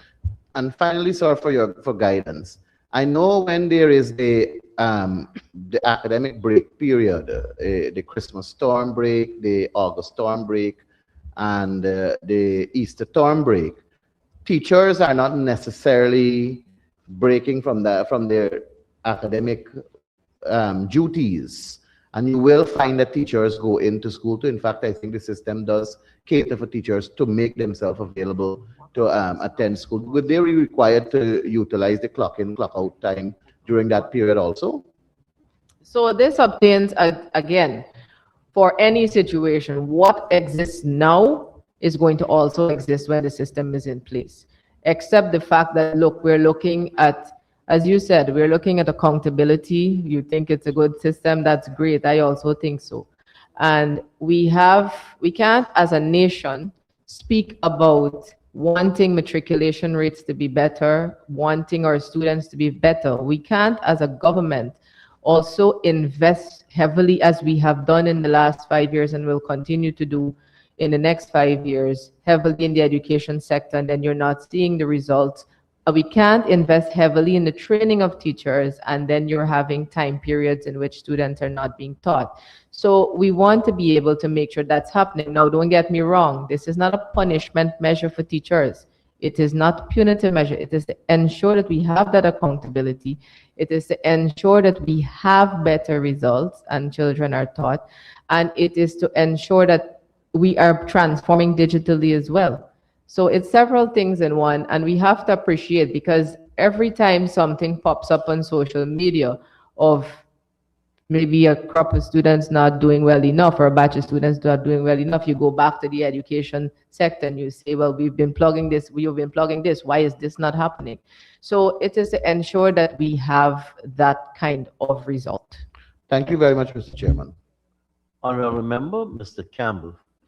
Thank you, Mr. Chair. Honorable Minister, quick one. Line item 6271, the amount moved is telephone and internet charges more than doubled from 50 million to 123 million, thereabouts. Can I get an explanation for that, please?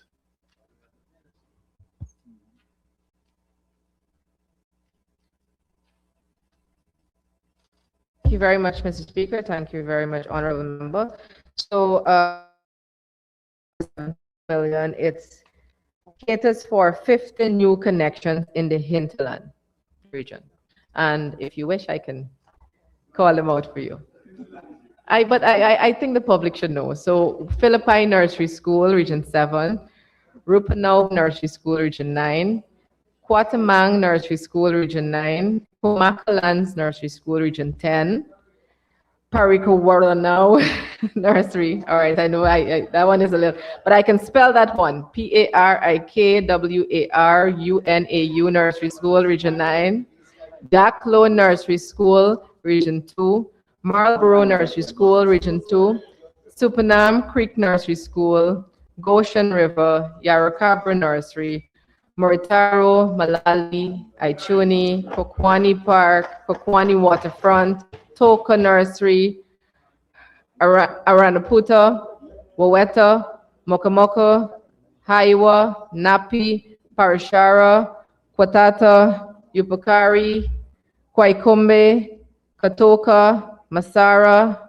Anai, Ruperti, St. Cuthbert, Kumu, Quarry, Riwa, Apoteri, Fairview, Crashwater, Canal Bank, Yarakita, Hotakwai, Hururu, Itrinbang, Madia, Campbelltown, Paramakatoy, Tapakuma, Kurokubaru, Keto, Sansushi, Belle Plaine, Mariah's Pleasure.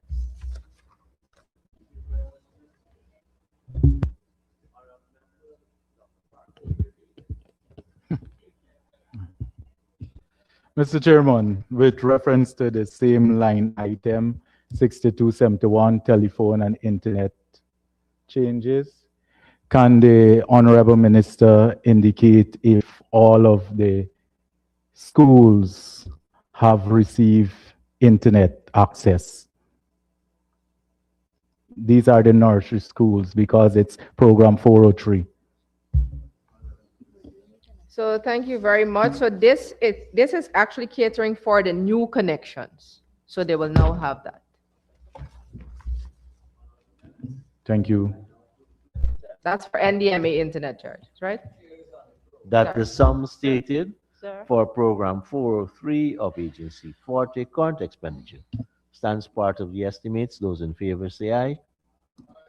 Those against say no. Ayes have it. The sum stated now stands part of the estimates. Page 534. Honorable members.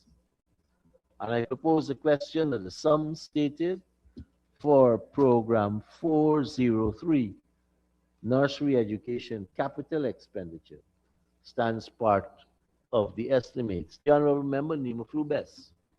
Thank you, Council Chair. Project code 1215300. Can the Honorable Minister say how much of this allocation will be paid for retention? Honorable Minister. Thank you very much, Mr. Chair. So we have retention payment for five projects. Phone too loud for me.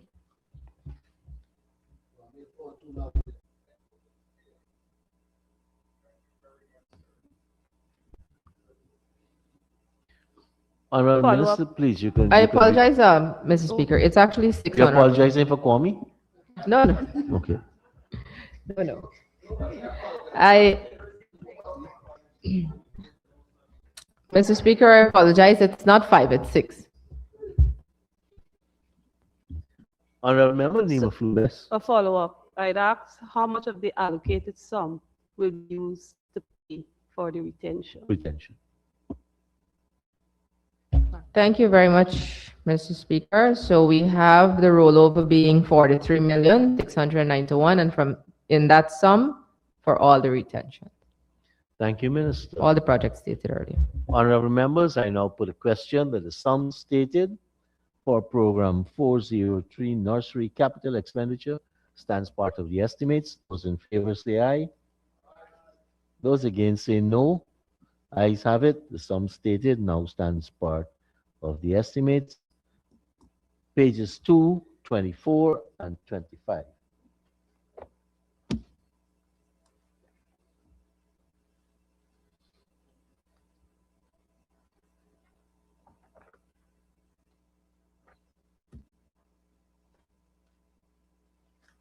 And I propose the question that the sum stated for agency 40, program 404 current expenditure stands part of the estimates.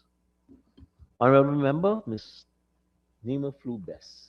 Thank you, Council Chair. Line item 6284 other. Can the Honorable Minister disaggregate the sums, the sums of this one? Honorable Minister. Thank you very much, Mr. Chair. Honorable member, the increase catered for the exams division to cover the increased costs associated with the production and administration of the NGSA by CXC, and an additional sum caters for administrative costs to administer NGSA pre-test to more schools in the hinterland. You also have the line item catering for other goods and services to be purchased by the Office of the ACU for primary, the Department of Education, and the 3 units within the National School Feeding Program. Thank you, Minister. Honorable member, Ms. Vest. Thank you, Council Chair. Volume 2. Indicator number 28. Total number of schools at the primary level. I note in 2025 we had 471, and now in 2026 479. What are the 8 new schools added to this list? Minister.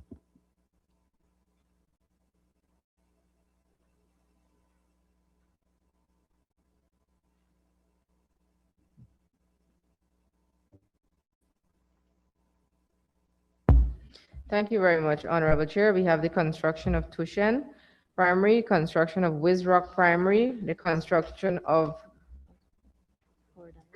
Horadaya Primary. We have the construction of District 10 Primary, construction of Diamond, St. Cuthbert Primary, Dorsey, Buxton Sideline Primary.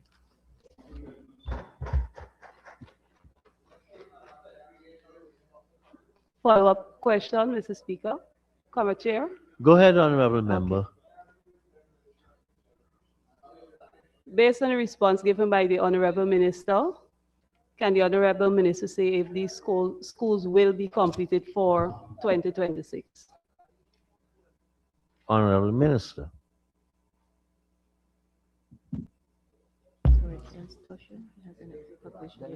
Thank you very much, Mr. Speaker. We do have some of them completing in 2026, the majority being completed in 2026.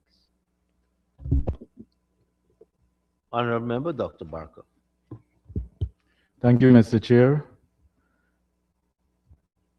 Honorable Minister, we're looking at Program 404, Primary Education, under the same indicators. Indicator number 22, student to trained teacher ratio. I have noted that the target is 20 to 1.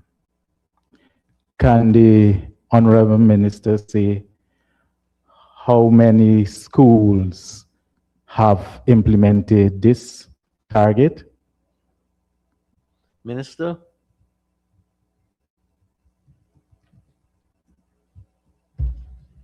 Right. So, Mr. Chair, Honorable Member, thank you for that question. As a matter of fact, it is actually data that we're collecting right now for each of those schools that has a 20 to 1 ratio.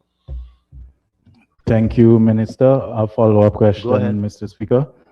Honorable Minister, can you say what measures are in place in the 2026 budget to ensure that this ratio is actualized? Minister.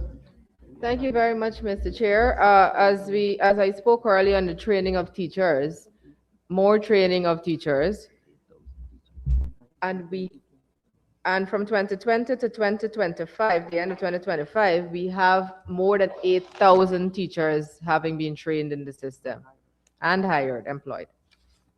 Thank you, Minister. Thank you. Honorable members, I now put a question. Mr. Chair. Honorable Member, Professor Hines. Let me recognize Professor Paloma. My mic, it's on.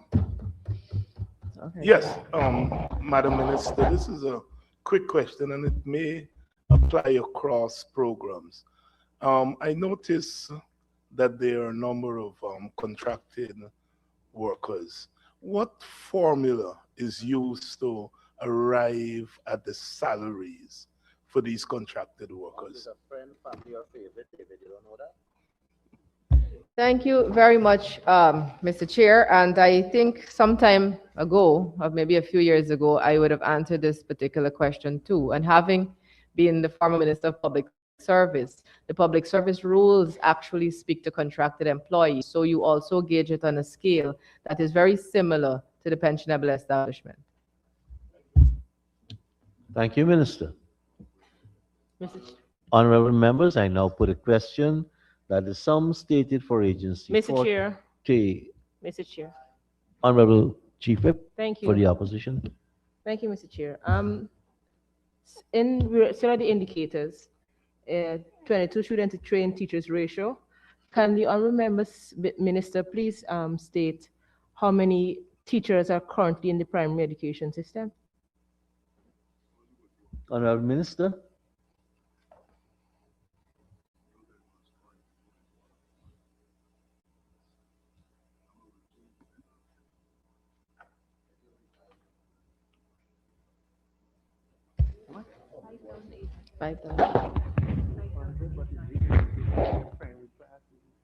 Right. So thank you very much, Mr. Chair. So what we have, as you know, we have primary schools and we have primary top, but in the primary, we have 5,800 teachers. Can your honorable minister state how many vacancies exist for teachers in the primary school system?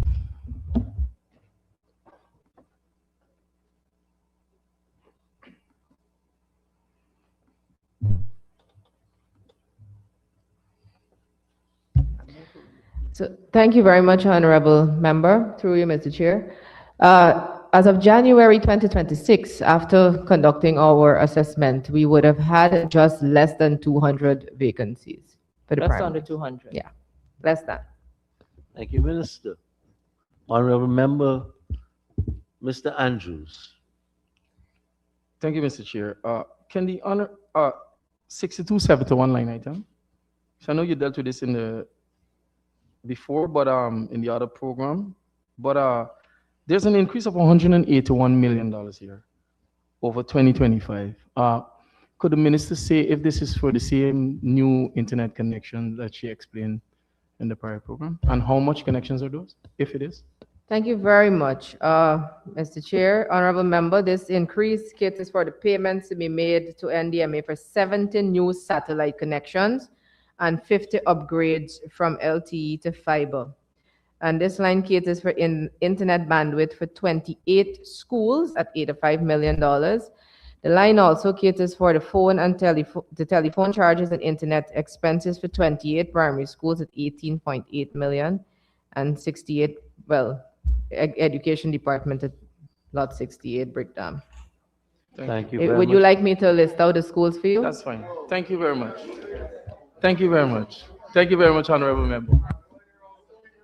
Honorable members, I now put the question that the sum stated for agency Mr. for Speaker. program for Honorable Member Dr. Barker. Thank you, Mr. Speaker. So referring to line item 6253 rather, maintenance of drainage and irrigation works. Mr. Chairman, can the Honorable Minister identify which primary schools are going to benefit from this intervention? Honorable Minister. Mr. Chair, that line item has zero. Zero? I didn't check. So, Honorable Dr. Barker, if it's zero,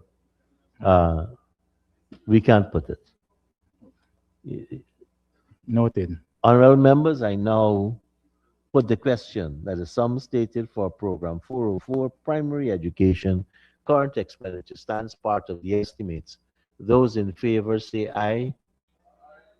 Those against say no. The ayes have it. The sum stated now stands part of the estimates. Let us turn to page 534. And I propose a question that the sum stated for program 404 primary education capital expenditure stands part of the estimates. The honorable member, Ms. Nima Flubes. Thank you, Comrade Chair. Project code 1215400. Which school is provisioned for under this allocated sum? And how much of this allocated sum will be paid for retention? Honorable. Thank you very much, Mr. Chair. Our rollover is 2.3 billion, sorry. We have the, how much? Okay. So that caters for several schools for retention, a retention payment for schools, and also allocations. Honorable member. Honorable member, putting it, you should guys? look over your left shoulder. Honorable member, Sharma Solomon. Just a quick one, Mr. Chair. I know the minister was very good to try to see the Bamia Primary School completed under our ministry. I don't know under this ministry if we had that program handed over and if it's okay enough and it's anything that is needed in the budget now that it's handed over for completion. Because I've not heard of a completion, I've heard of a meeting the deadline in terms of liabilities and defects, period. Thank you very much, Mr. Speaker. Yes, the Bamia School is finally completed. As you know, when I was there, it had moved a good 45, 50%.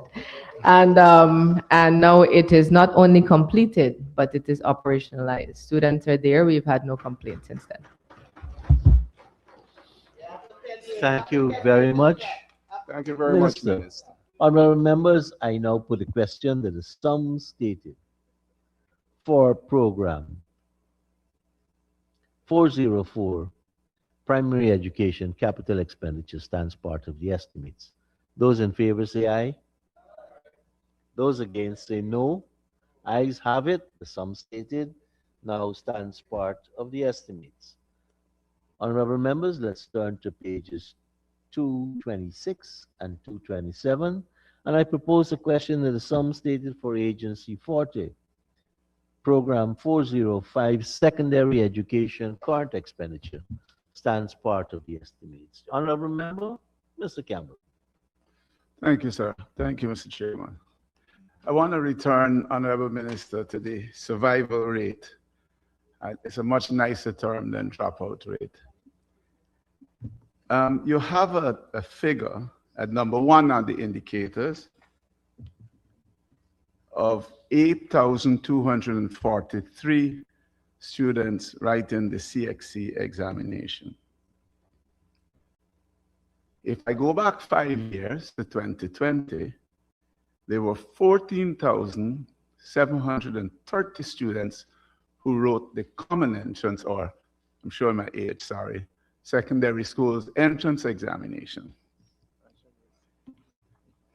That suggests to me, I might be missing something here, that your survival rate is actually 56% and not the 72% that is shown, unless you're going to tell me that the difference is 16% who actually went all the way to fifth one but just didn't bother to turn up for the exam. I'd like some clarification on this, please. Thank you very much. Honorable Minister. Thank you very much, Mr. Chair. Thank you very much, Honorable Member. I beg to differ with your percentage, but not on the basis of which you are advocating. I beg to differ because you're not catering for, and this particular narrative that is in the estimates is speaking to public schools. You're not catering for the private schools at all, and that number, that difference, is also in the private schools.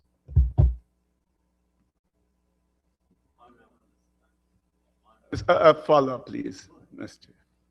So just for clarification, you're saying that let's go with the 8,243 who wrote the exams. You're saying this number does not include private schools? This is the public schools. What I'm saying to you is that you're looking at a figure from when they wrote NGSA all the way to what you assume would them being in form. I just want for clarity, just want a yes or no answer.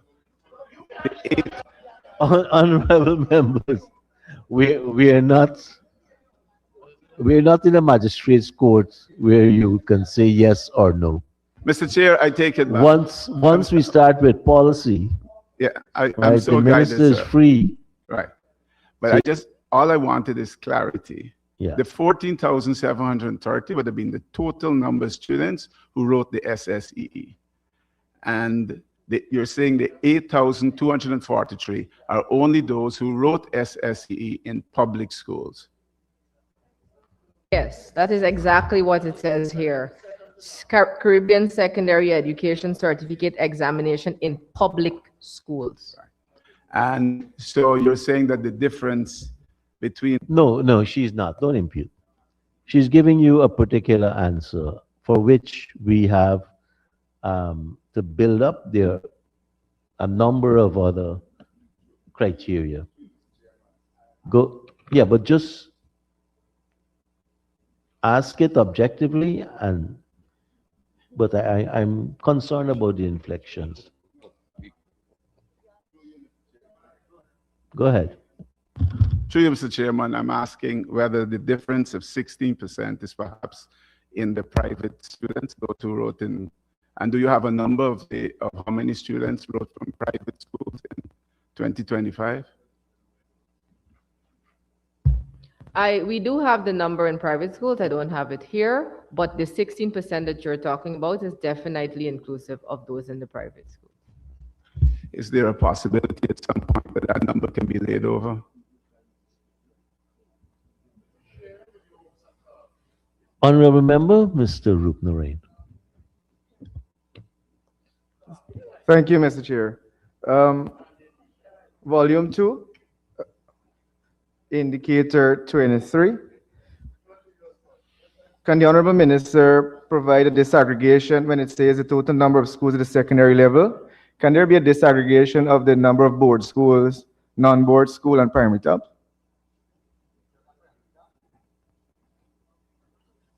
Soon it will be.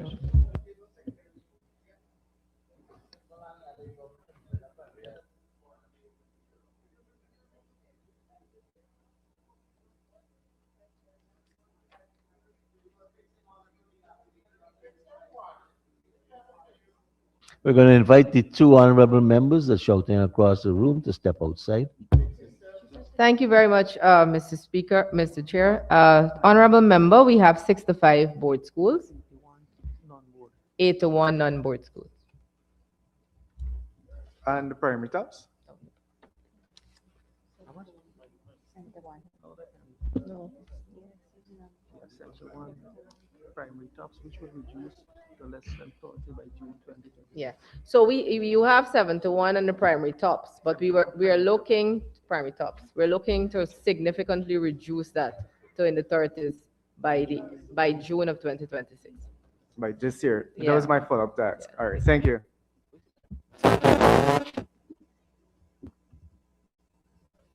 Honorable Member, Dr. Barker. Hi, thank you, Mr. Chair. Follow up on same volume 2, I'm looking at indicator 25, percentage of secondary schools with computer labs, computers for pedagogical purposes. And I noted it's 100%. Can the Honorable Minister confirm that these labs and these computer labs are fully functional? Honorable Minister. Thank you very much. So while we have 100%,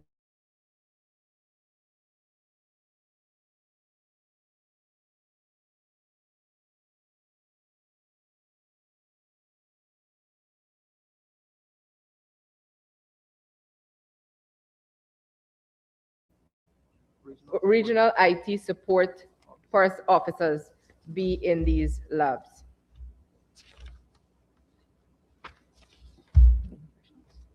Thank you, Honorable Minister. Mr. Chairman, I would like to draw the attention to line 6281, line item 6281, security services on the program 405. Honorable Minister, we've noted recently that there has been an increase in violence in school. And we have also seen that teachers have been attacked recently. Now the allocation has dropped significantly for security services. Can you say, or can you give a rationale for that? Thank you very much, Mr. Chair. First of all, the security is for the infrastructure, which is the school building itself and the compound. And the drop that you're speaking of, 325, same as budget. yes. So it is actually the same as the budget of 2025. You see? 2026 and 2025. Oh, it's not. Same as the budget, but less than what we spent. Oh, not the revised, but budgeted. Actual budget for 2025 was 325.88. The revised budget 371, and then you are now in 2026 we are asking for an allocation of 325.88, which was the same as the actuals for 2020, as the budget, sorry, for 2025. Mr. Thank And you. if I may, Honorable Member, through you, Mr. Chair, there are a number of things that are being employed at the moment to tackle bullying. One of those things was to launch the anti-bullying campaign.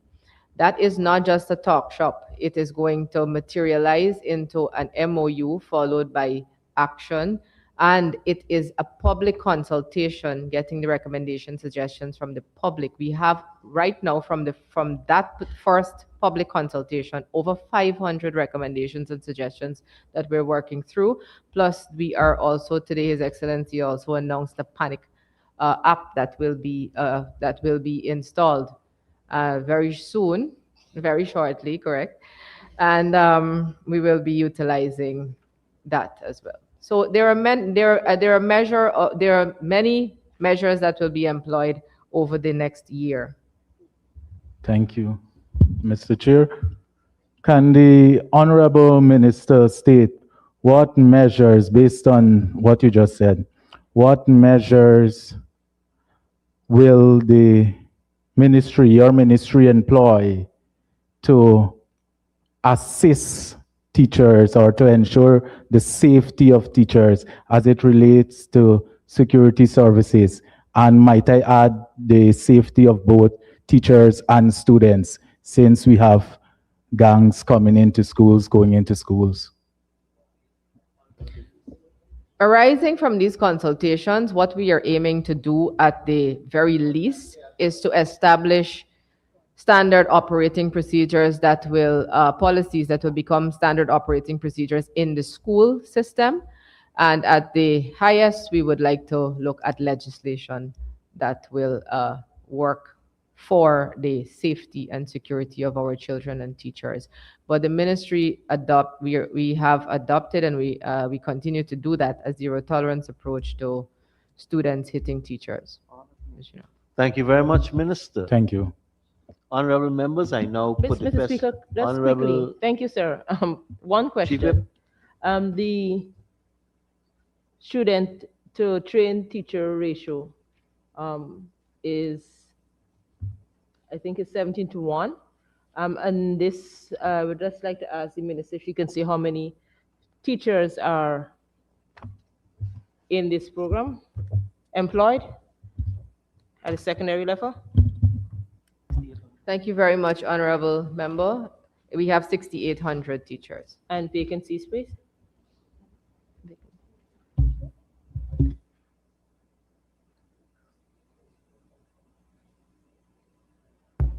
Thank you very much. So we have less than 100 vacancies, but it's more in the TVET areas. Okay, thank you. Thank you, Minister. Honorable members, I now put the question that the sum stated for Program 405 of Agency 40, current expenditure stands part of the estimates. Those in favor say aye. Those against say no. Ayes have it. Sum stated now stands part of the estimates. Let us turn to page 534. And I propose the question that the sum stated for Program 405, Secondary Education Capital, stands part of the estimates. Honorable Member, Ms. Dawn Hastings Williams. Thank you, Mr. Chair. I would like to draw our attention to project code 1215500 secondary schools. And my question will be specific, Madam Minister, in terms of Jawala Secondary School and Philippi Secondary School, both of which I know work have started.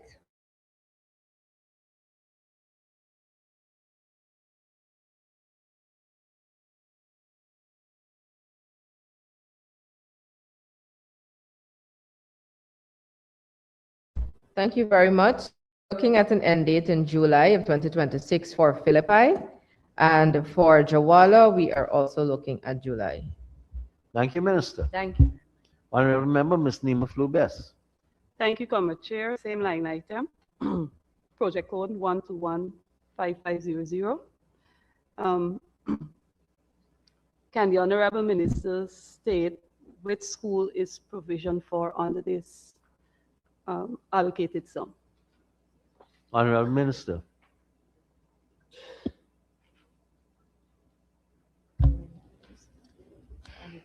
Thank you very much. So we have a rollover amount of $11 billion for several schools, and we have new schools as well, not under that sum.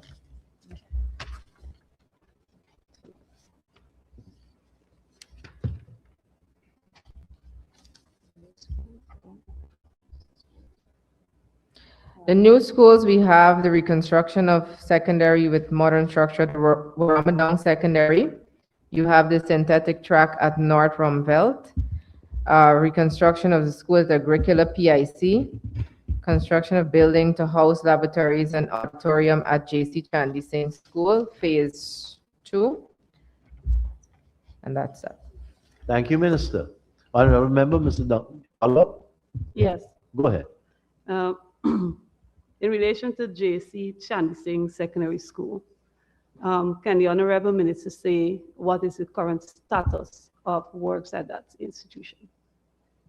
Honorable Minister. Thank you very much. So the actual completion date for J.C. Chandy Singh, or the month of completion, is August 2026. Thank you, Minister. Honorable Member, Mr. Duncan. Thank you very much, Mr. Chair. Madam Minister, could you tell us about the outstanding work and completion date for the Post-Road Secondary School, Region 1? In addition to that, could you tell us also about the works outstanding, perhaps in percentage, and completion date for the secondary school at Tabachinga Secondary? And also, Minister, could you tell us about the works outstanding and completion date for the secondary school at Korasabai? Minister. Thank you very much, Mr. Chair. Honorable Member, Hosororo Secondary School, as you know, we opened a teaching block very recently, and it's accommodating a number of students, but it's at 70% completed. Its actual completion date will be in March of 2026. Honorable Member. Go ahead. Korasabai Secondary, we have a completion date of June 2026, and that's about 70% as well. Completed. Honorable Member, Mr. Solomon. Thank you very much, Mr. Chair. Mr. Chair, there's a portion of the question that is still outstanding. Tabachinga Secondary School. Tabachinga. Thank you very much. Tabachinga doesn't fall under the Central Ministry. Thank you very much, Comrade Chair. Just with the follow-up on the Christianburg Wisma Multilateral Secondary School, there is a deadline for the November this year. Just to follow up on the amount of works, percentage of where it is, and is it still to meet that November 17 deadline set last year for completion?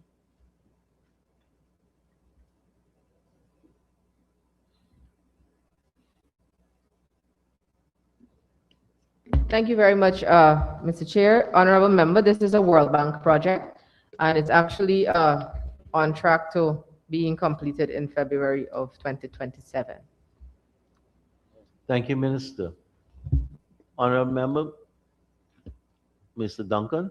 Thank you very much, Mr. Chair. A follow-up to the same project code. Minister, could you tell us for Host Road Secondary School, where are the students? I know there's the dorms are unfinished and the teachers live in quarters. Where are those persons being housed at the moment?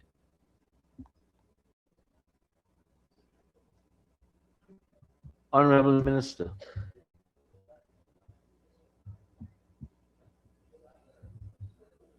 Primary tops have been closed at Wauna, and Hosoro primary top those have gone. So from they are still in the primary tops, but there are two primary tops that actually closed off because they have moved into the new teaching block at Hosororo. So several other primary tops, they are being taught in. The question is where are they being housed? They live in the areas, yes. Honorable Member, Mr. Solomon. Honorable Member, Mr. Andrews. Thank you, Mr. Chair. Program code 1215500. The Honorable Minister mentioned the North Rival Multilateral Synthetic Track. Could the Honorable Minister say what is the total cost of that project? Thank you very much, Mr. Chair. That's a new project, and we have to go to national tender for that. The only reason I ask is because you mentioned it here, and the total of all the projects together is 57 billion, and the allocation of 12 billion this year. So I'm just thinking, is there a number that you had in mind when this budget was created for that specific project? I mean, it might vary whenever you go to tender, but there must be some.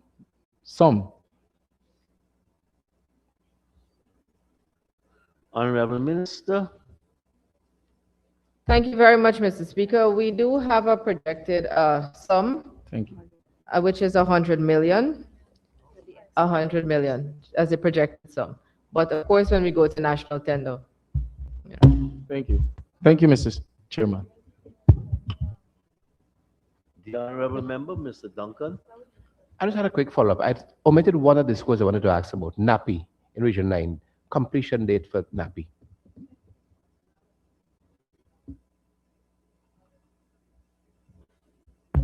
The actual school building is completed already, but there is a TVET building that is being constructed. So we're just finished. But students are in the school. And that TVET building, Minister, through the chair, when is that expected to be completed?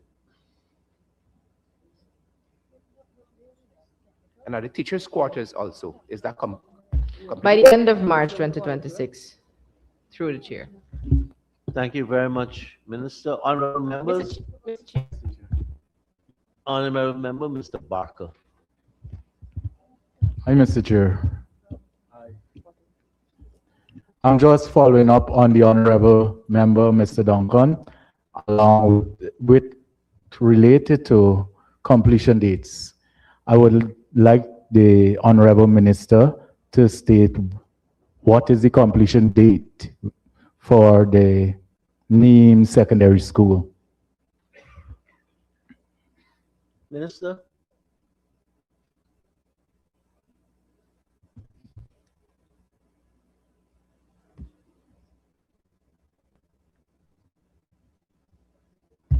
Thank you very much, Honorable Member. So we're looking at the end of March 2026, and you already have half of those students in the being housed in 2 of the teaching blocks. Yeah.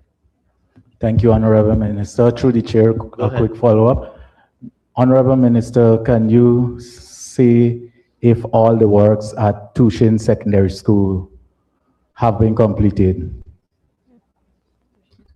Thank you very much, Mr. Chair. But all of the majority of the work, they might just have a minor works to be done, and that's just defects. Quick follow-up through the chair. Go ahead. Honorable Minister, could you say the completion date for those quick works as you mentioned? Honorable Minister. So thank you very much, Honorable Chair. So the retention date is actually in March. So you still have that period for that to be finished. Thank you, Minister. Honorable Member, Mr. Campbell. Thank you very much, Mr. Chair. Honorable Minister, you mentioned a TVET building at NAPI. Pure TVET secondary schools. Or stream, let's say, because CXC now offers TVET subjects. So there are people who may want, and it's been done in other jurisdictions, where from 3rd to 5th form, it's just purely TVET subjects.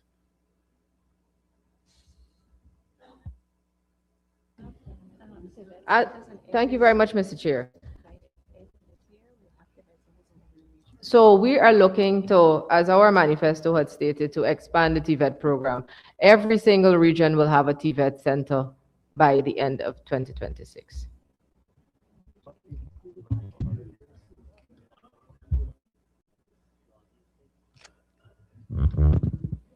Thank you for your endowment, Mr. Chair. Mr. Minister, same project code 1215500,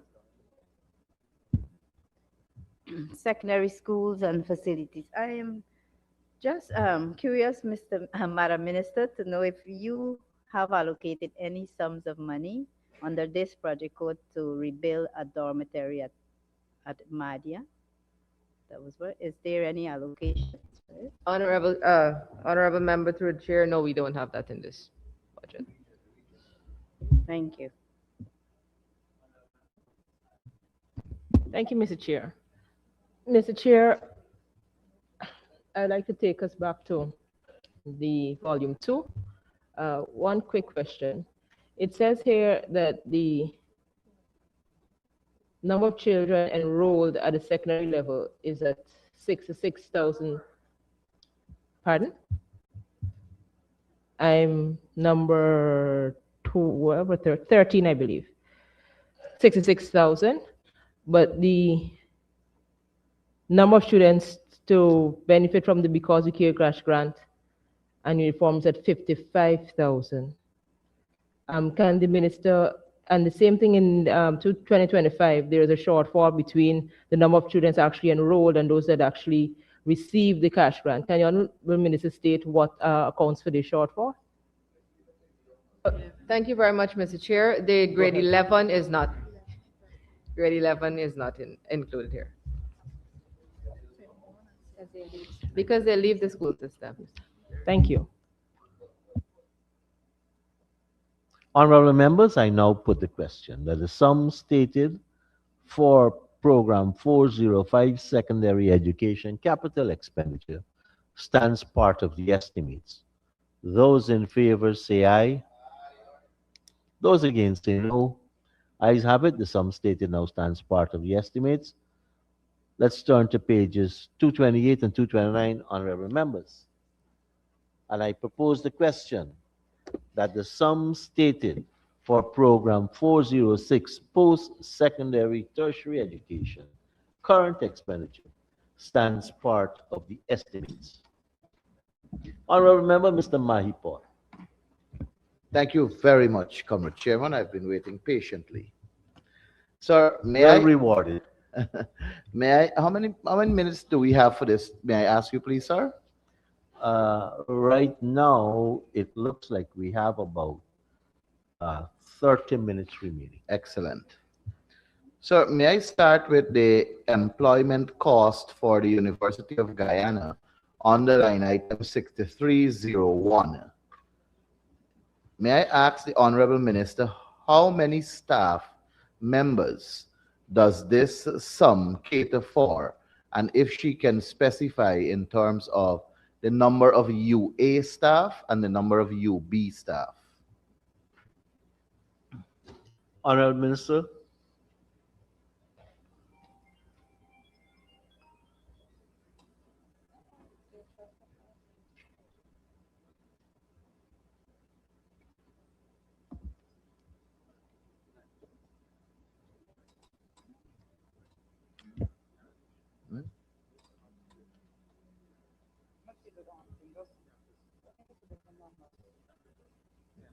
If they open in London, capital.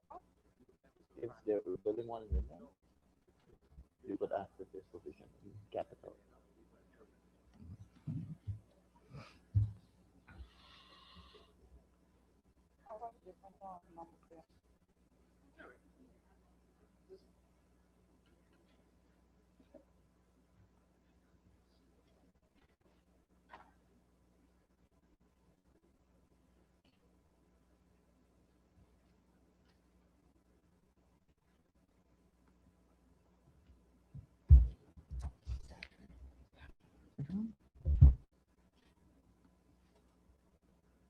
Thank you very much, Mr. Chair. Honorable member, you have 2,148 for Turkine and 184 for Berbice. Thank you, Minister. Sir, Go ahead. Thank you. The second part of the question was, and I'm specific here about Turkine. Can you tell us of this 2,148 total staff member at Turkine, How many are UA staff and how many are UB staff?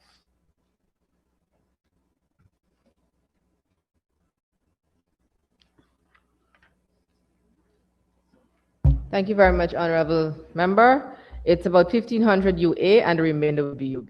Thank you very much. Mr. Go Chairman, ahead. a follow-up. May I ask the Honorable Minister, is there a standard salary for a lecturer that is a professor, or does it vary in terms of which course they are teaching, or is it based on their contract? Yeah, as a professor. Thank you very much, Mr. Chair. No, there are different salary scales. Okay, and that will apply also for the other Yes. lecturers, even though they may have the same qualification as a master or 2 degrees or According to 1 the degree. designation. Thank you. Mr. Chairman, may I ask the Honorable Minister if there is a lecturer to student ratio for the respective classes, or any amount of student can go to a class based on the capacity? Thank you very much, Mr. Chair. So it's about 50 to 1. Thank you, Mr. Chairman. Mr. Chairman, may I ask the Honorable Minister, under the line, other goods and services purchased, and with the free education across the tertiary institutions, I see there's a decrease here from 904,426,000 to 865,772,000. May I ask the Honorable Minister, with the increase in students and with the increase in services provided, if she can explain why the decrease? Thank you very much, Mr. Chair. The specific line item that you're talking about is which one? Other goods and services purchased. Come on, you have a number there. What's it, 6284, 6292? No, but I'm on page 730, which gives the breakdown, and they don't have any number allocated to it. No. Appendix T.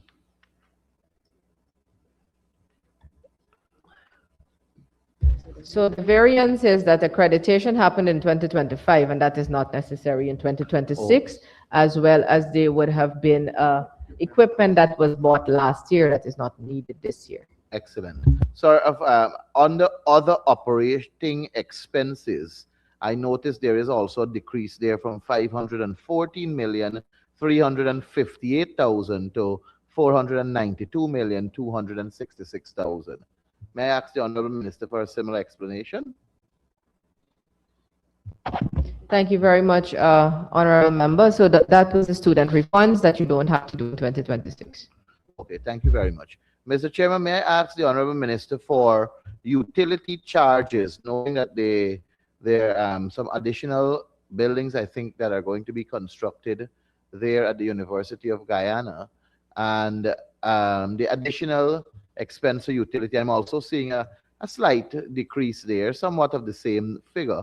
If the Honorable Minister can say if this will be sufficient to cover the utility charges at the University of Guyana. Honorable Minister. Thank you very much. So you have an increase at Turkine that caters for the new College of Medical Sciences building, right? Which will increase the consumption. That's what you're asking. So the consumption will increase, but the sum of money that is going to be budgeted for is basically just slightly below what was expended in 2025. So how will the University of Guyana cover for this additional consumption? So 2025, I'm advised that there were some arrears that needed to be paid off. That was paid off, and so that's not necessary again this year. Okay. Or that's not, that we don't have to cater for that this year. Sir, may I ask the Honorable Minister, what is the total capacity in terms of student intake at the University of Guyana Turkine campus?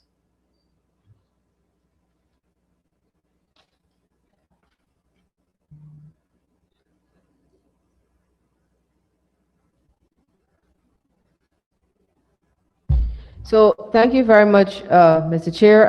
The honorable member would be aware that for some time now, the University of Guyana is not right. It's not only physical in person, it's also virtually.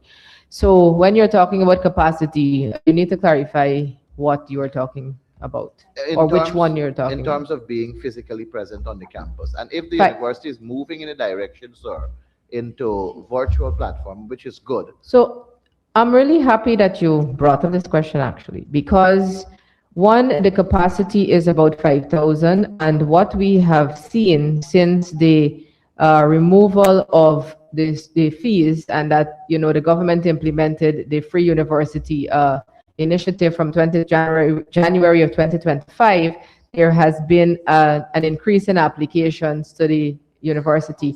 And as a result, right, over 16,000. And as a result of that, we have actually looked at creating seating in various regions. So for example, if you're from region 3 or region 6 or region 2, and you're applying for medicine, for example, or engineering, you can remain right in your region and do that. So we're creating the seatings there as well. And right now we have seating being created at the ETI, which is the Essequibo Technical Institute, and it has a capacity right now of about 40 students for engineering. Then you also have Region 16 campus that is also taking off about 40 to 45, and IDC, which is taking about 2,000. So in addition to that, the Ministry of Education would have worked with the University of Guyana to have about 150 new seats for medicine.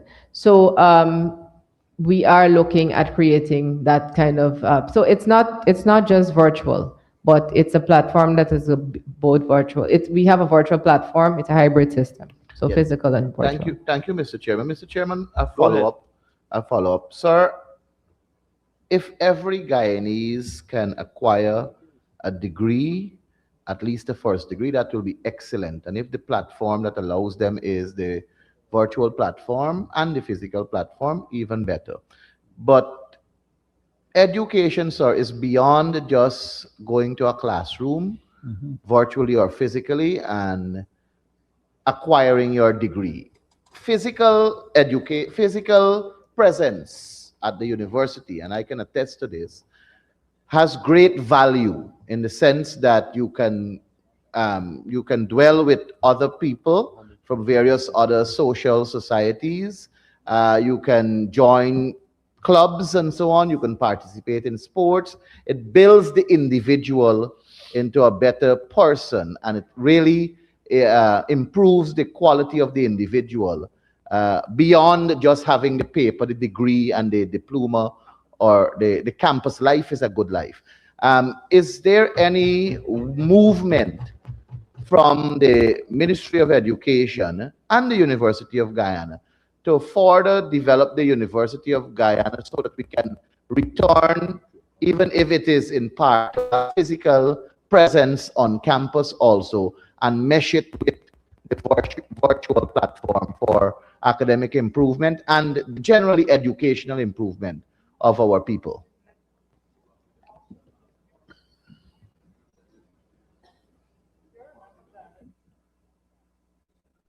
Honorable Minister.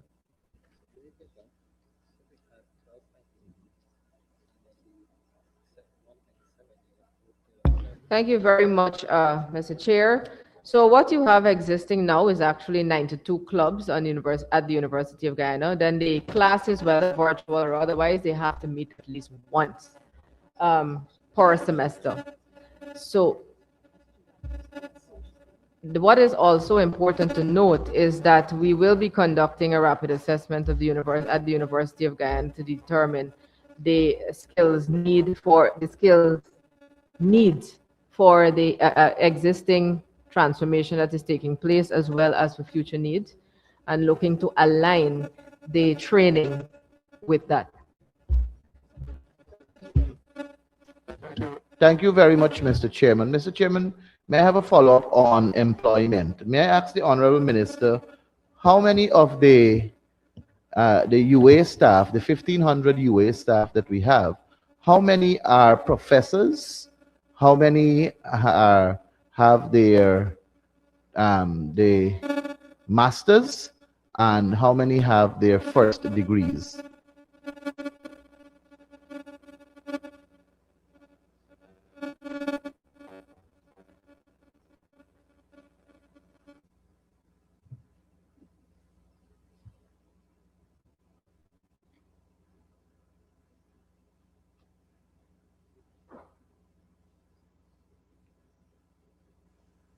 Thank you very much. So they don't actually have teachers who are, or lecturers who are just have their first degree. You all anymore. You have tutors now. You also have 1/3 with their masters, 1/3 with PhD, and about 10% of them that are professors. Thank you very much, Mr. Chairman, and let me join with you, with your permission, in acknowledging Professor Paloma Mohammed and congratulate her for the excellent job she's doing at the University of Guyana as the Vice Chancellor. Thank you very much, sir. Much honorable member, Mr. Mahipal, and for the Honorable Sharma Solomon. I just thank you very much, Comrade Chair. And just quickly to the minister, I know you spoke of seating, and just to the point of the university and its expansion, do you see this applying to Region 10, or it's seating, or do you see a campus being looked towards for Region 10, as we saw complementing Region 6 in the Tain area? Honorable Minister. Thank you very much. So yes, Region 10 is included in that, and we are looking at IDC is already in Region 10, and we're looking at the engineering and medical fields as well. Thank you, Minister. Thank you very much. Honorable Member, Professor Hines. Thank you very much, Mr. Chairman. Madam Minister, I noticed on the line item 6301, education grants and subventions. Can you tell us who or what are the projected recipients of those subventions and grants? Which table is it? There is a table at the back of the book that has all the recipients of the subvention listed. I withdraw. And can you say Page what's 490. the criteria for those subvention and grants? Yeah. Minister?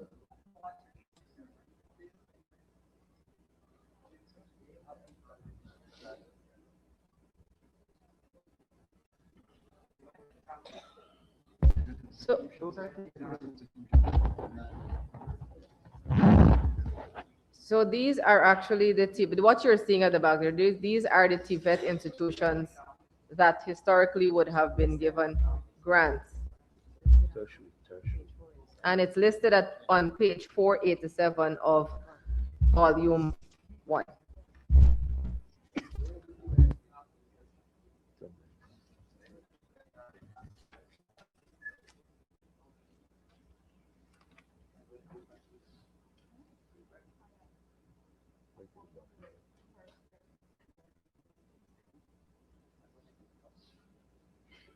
Quite clearly set out. Honorable Member, Mr. Campbell. Yes, thank you, Mr. Chair.